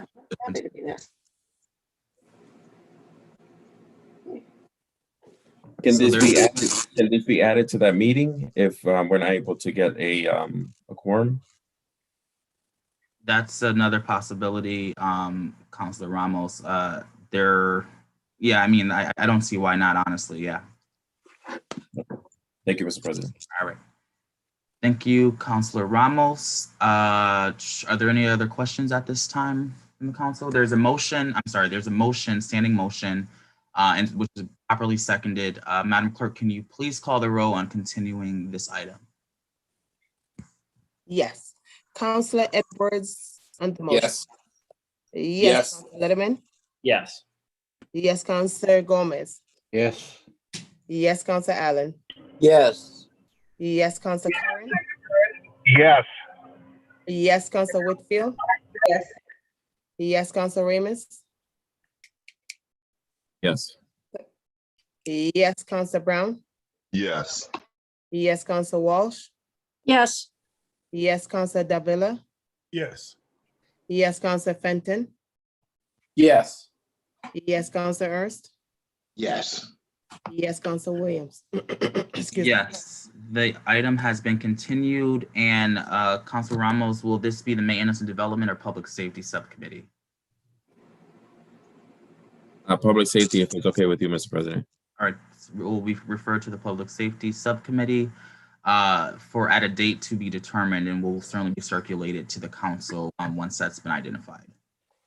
Madam, can you please call the next item on the agenda? Yes. Item number 15, increase in compensation, chapter 61. And I believe that's on for first step, Counselor.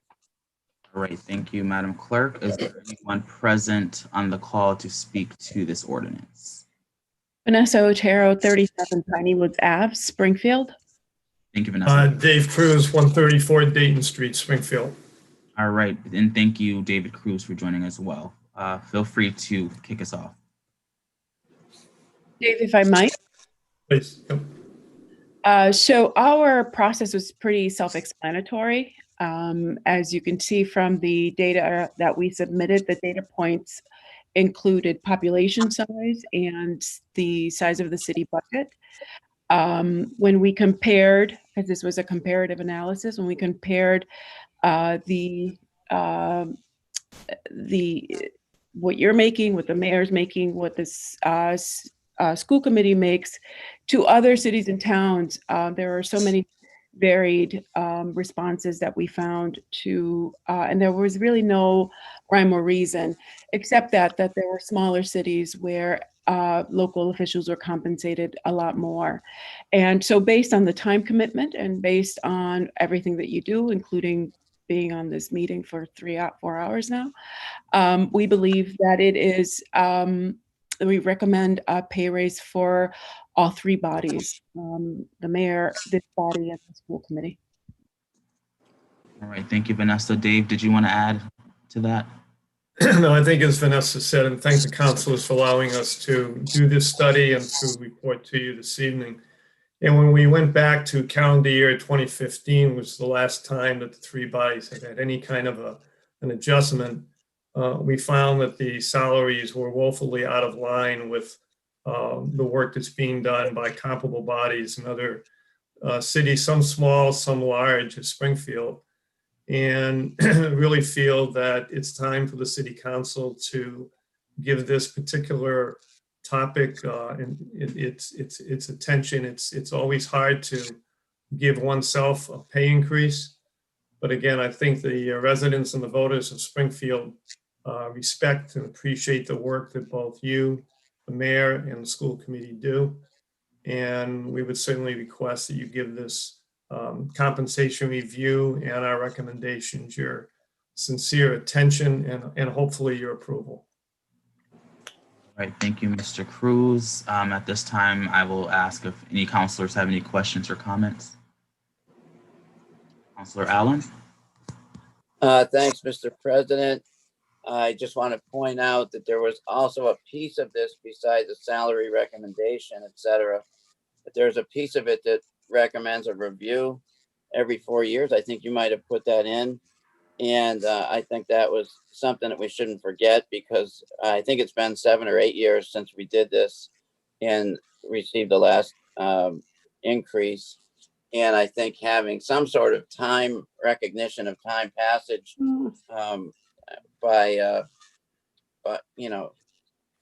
putting that in, it recognizes that this needs to be done on a semi-regular basis. So I think that's another piece that is good. So I would recommend that if this gets passed, that there would be salary increases that would take place this coming January 2022. And then 4 years later, in January 2026, there would be another review at your suggestion. Thank you, Councilor Allen. Thank you, Councilor Allen. Are there any other questions or comments from the council body at this time? And I'll ask, are there any other questions or comments from the council at this time? Seeing none, I will now entertain a motion, to approve first step of this ordinance. So moved. Motion made by Councilor Allen. Second. And seconded by Councilor Gomez. Madam Clerk, can you please call the roll on passing first step tonight? Yes. Councilor Edwards? No. No. Councilor Letterman? No. No. Councilor Gomez? No. No. Councilor Allen? Yes. Yes. Councilor Curran? No. No. Councilor Whitfield? Yes. Yes. Councilor Ramos? Yes. Yes. Councilor Brown? No. No. Councilor Walsh? Yes. Yes. Councilor Davila? Councilor Davila? Yes. Yes. Councilor Fenton? Yes. Yes. Councilor Erst? Yes. Yes. Councilor Williams? Yes, the ordinance has passed first step. Madam Clerk, the next item, please. Thank you, Dave and Vanessa, for your work. Yes, and thank you for being on for so long. Appreciate Yes, thank you for your hard Thank work you. that you do every time for us. We definitely appreciate it. You don't have Councilor to Walsh. volunteer. Thank you, Councilor. Thank you, Councilor Whitfield. I'm sorry to cut you off. Excuse me. 15. That was 15. Did you have a comment? I'm sorry, Councilor Walsh, did you have a comment prior to moving on? No, I'm just wondering, I would like to finish the agenda, but do we need, since it's past 10, I believe it's past 10, can we just keep going or do we have to take a vote? Yes, without objection, we can keep going. Okay, I would like to finish the agenda, especially since there were so many items tonight that we moved to a future meeting. Certainly, I agree, Councilor Walsh. So with no objections, we will continue. Madam Clerk, can you please call the next item? Yes, item number 16 is a zoning ordinance 1259 East Columbus Avenue. Is there anyone present to speak to this? If so, please state your name and address. It's just informational, Mr. President. Oh, I apologize. I'm sorry. 1 second here.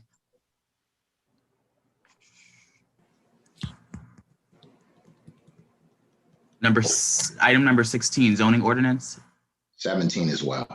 Yeah, they're both Informational. I apologize for that. I did not catch Oh, that. good. So, Thanks, Councilor Hurst. Thank you, Councilor Hurst. So with that, there is no need to speak to these items then. That's Good. So without further ado, we will move on. Madam Clerk, can you please call, I believe, the last and final item this evening?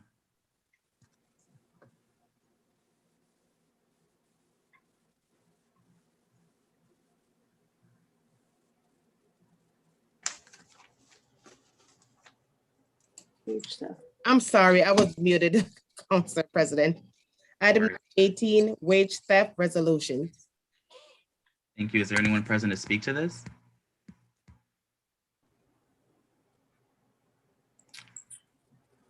Again, I will ask if anyone present to speak to the wage theft resolution.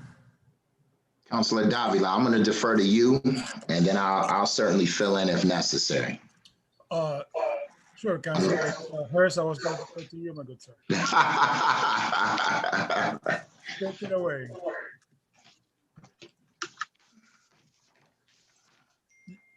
You can go ahead, Councilor Hurst. Okay, so this wage theft resolve really stemmed out of the work that my colleague, Councilor Davila, has been doing with the Western Mass Labor Federation. And one of the things that they recommended was that that the city council get behind the wage theft law that is currently being passed in the House. And as I read this afternoon, had been petitioned for passage by a number of individuals, including our Councilor Ramos, or State Representative Ramos, as well as a number of other state representatives from this area. In addition, there's a Senate Bill 1179 that this resolution also is supportive of, and both of our senators here that represent Springfield, Senator Eric Lesser and Senator Adam Gomez, former colleague of ours, have all signed on to support this state legislation. So this resolution would merely show this body's support of that of that state law, which is an act to prevent wage theft, promote employer accountability, and enhance public enforcement. In addition, our colleagues out in Northampton have already passed a similar resolve, and this body actually has spoken on the issue of wage theft through an ordinance sponsored by Councilor Letterman. So I think it's only right that we support this resolve and add some teeth, and certainly show the state delegation where we stand as it pertains to fighting for the rights of workers. All right. Thank you, Councilor Hurst. Councilor Davila, did you want to add any additional context? Mr. President, Mr. Hurst has very eloquently stated the purpose of this resolve. Unfortunately, wage theft is a very real thing. Western Mass has been plagued by it, and even here in Springfield. And with this, we are, as a body, saying that wage theft will not be tolerated only in Springfield, but throughout the state. And so it's a resolution that, as Councilor Hurst said, was suggested by the ALF, Iowa Labor Federation. And it's a just bill that is pending in the House. So it is my hope that we can pass this. I urge my colleagues to pass this, because people need to be paid their due wage for the work, and so they can enjoy the fruits of their labor. Thank you, Mr. President. All right, thank you, Councilor Davila. Councilor Letterman. Thank you, Mr. President, and I appreciate the work of our colleagues, Councilor Hurst and Councilor Davila, in bringing this very important resolution forward. I would echo their sentiments, and I'd ask the clerk to please add me as a co-sponsor. You know, essentially, the city of Springfield's been a leader on combating wage theft for many years. You look at the work of Councilor Edwards with the REO, the work with the ordinances that Councilor Ramos has brought forward before us, Councilor Bud Williams, now State Rep Bud Williams. And so we've made it very clear that wage theft is not tolerated by the city of Springfield, but still hundreds of millions of dollars a year are stolen from employees who are showing up and doing their job. If an employee steals from an employer, they face the consequences. It should be no different for an employer that steals from an employee. And so I certainly hope that this resolution will see support. The state legislature has talked about passing stronger legislation for several sessions now. Hopefully this will be the session where it comes to fruition. And I think we know that with our former colleague, Senator Gomez there, and our current colleague, Rep Ramos there, I think they're well positioned to actually get it done this session, given their histories and their dedication to the issue. So thank you very much to our colleagues, and hopeful to see not just this resolution pass, but this bill pass. Councilor Letterman, Madam Clerk, and for the record, please add me as well for the reasons Councilor Hurst, Davila, and Letterman stated. Councilor Ramos. Will do. Thank you. Mr. President, very quickly, I just want to thank my colleague, Councilor Hurst, for bringing this forward. Unfortunately, I do have to abstain from this issue as I am a co-sponsor of the bill at the state level, and I will hopefully be voting on this as a member of the General Court. So thank you. Thank you, Councilor Ramos. Councilor Whitfield. Please add me as a co-sponsor. Thank you.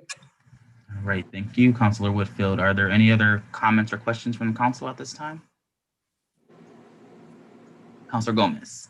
Add me to it, please. Madam Clerk, please add Councilors Gomez, Councilor Walsh as well. Me too. Yeah, Councilor Walsh. add us all. Well, how about all Okay. councilors?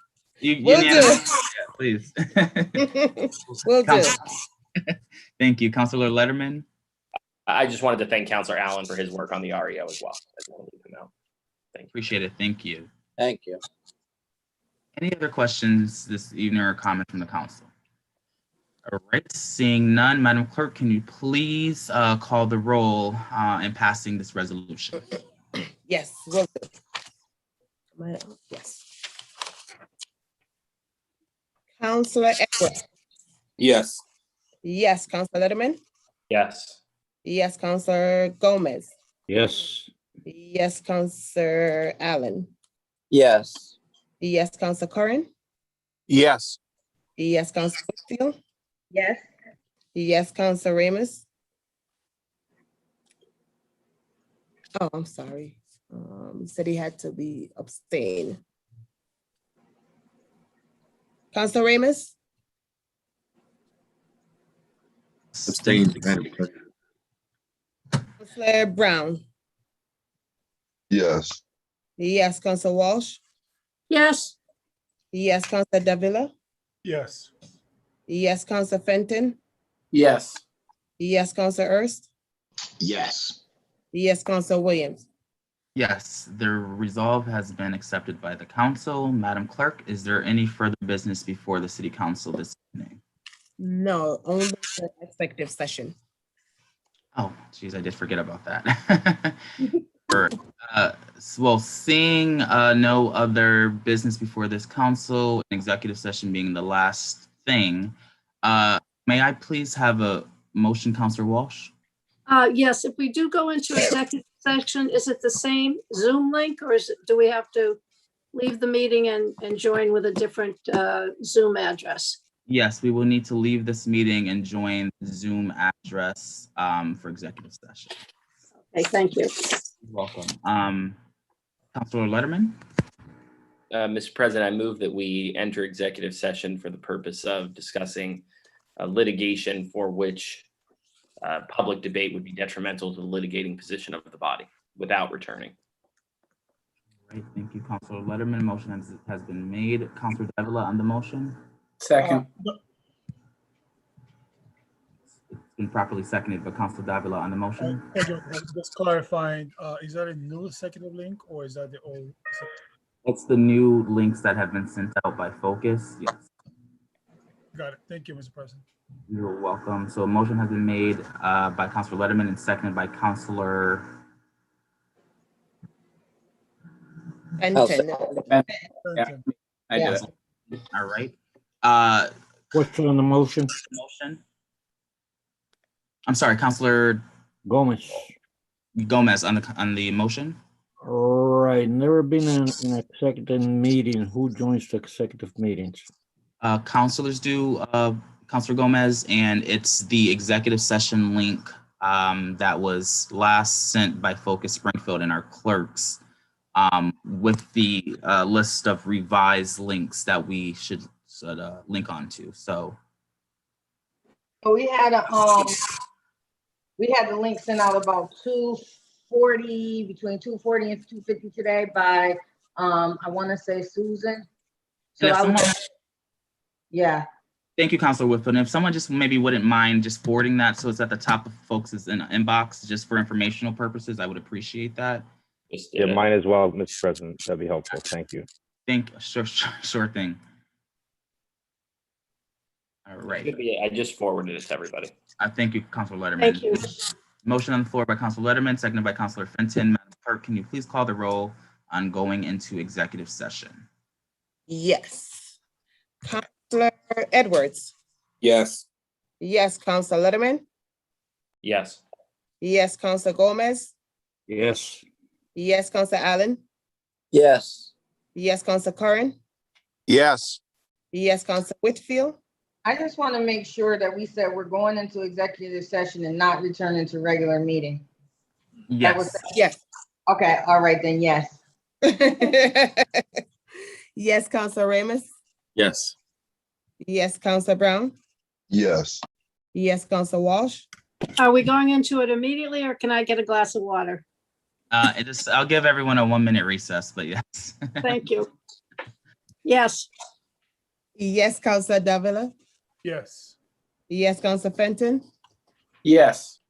Yes, Councilor Ernst. Yes. Yes, Councilor Williams. Yes, thank you, Madam Clerk, and see you all shortly. Councilor Letterman, can you send me that link too, by chance? Yes, I send it to you. I can't seem to find it on my email. Thank you. I appreciate it. Tom, I just sent it to you as well.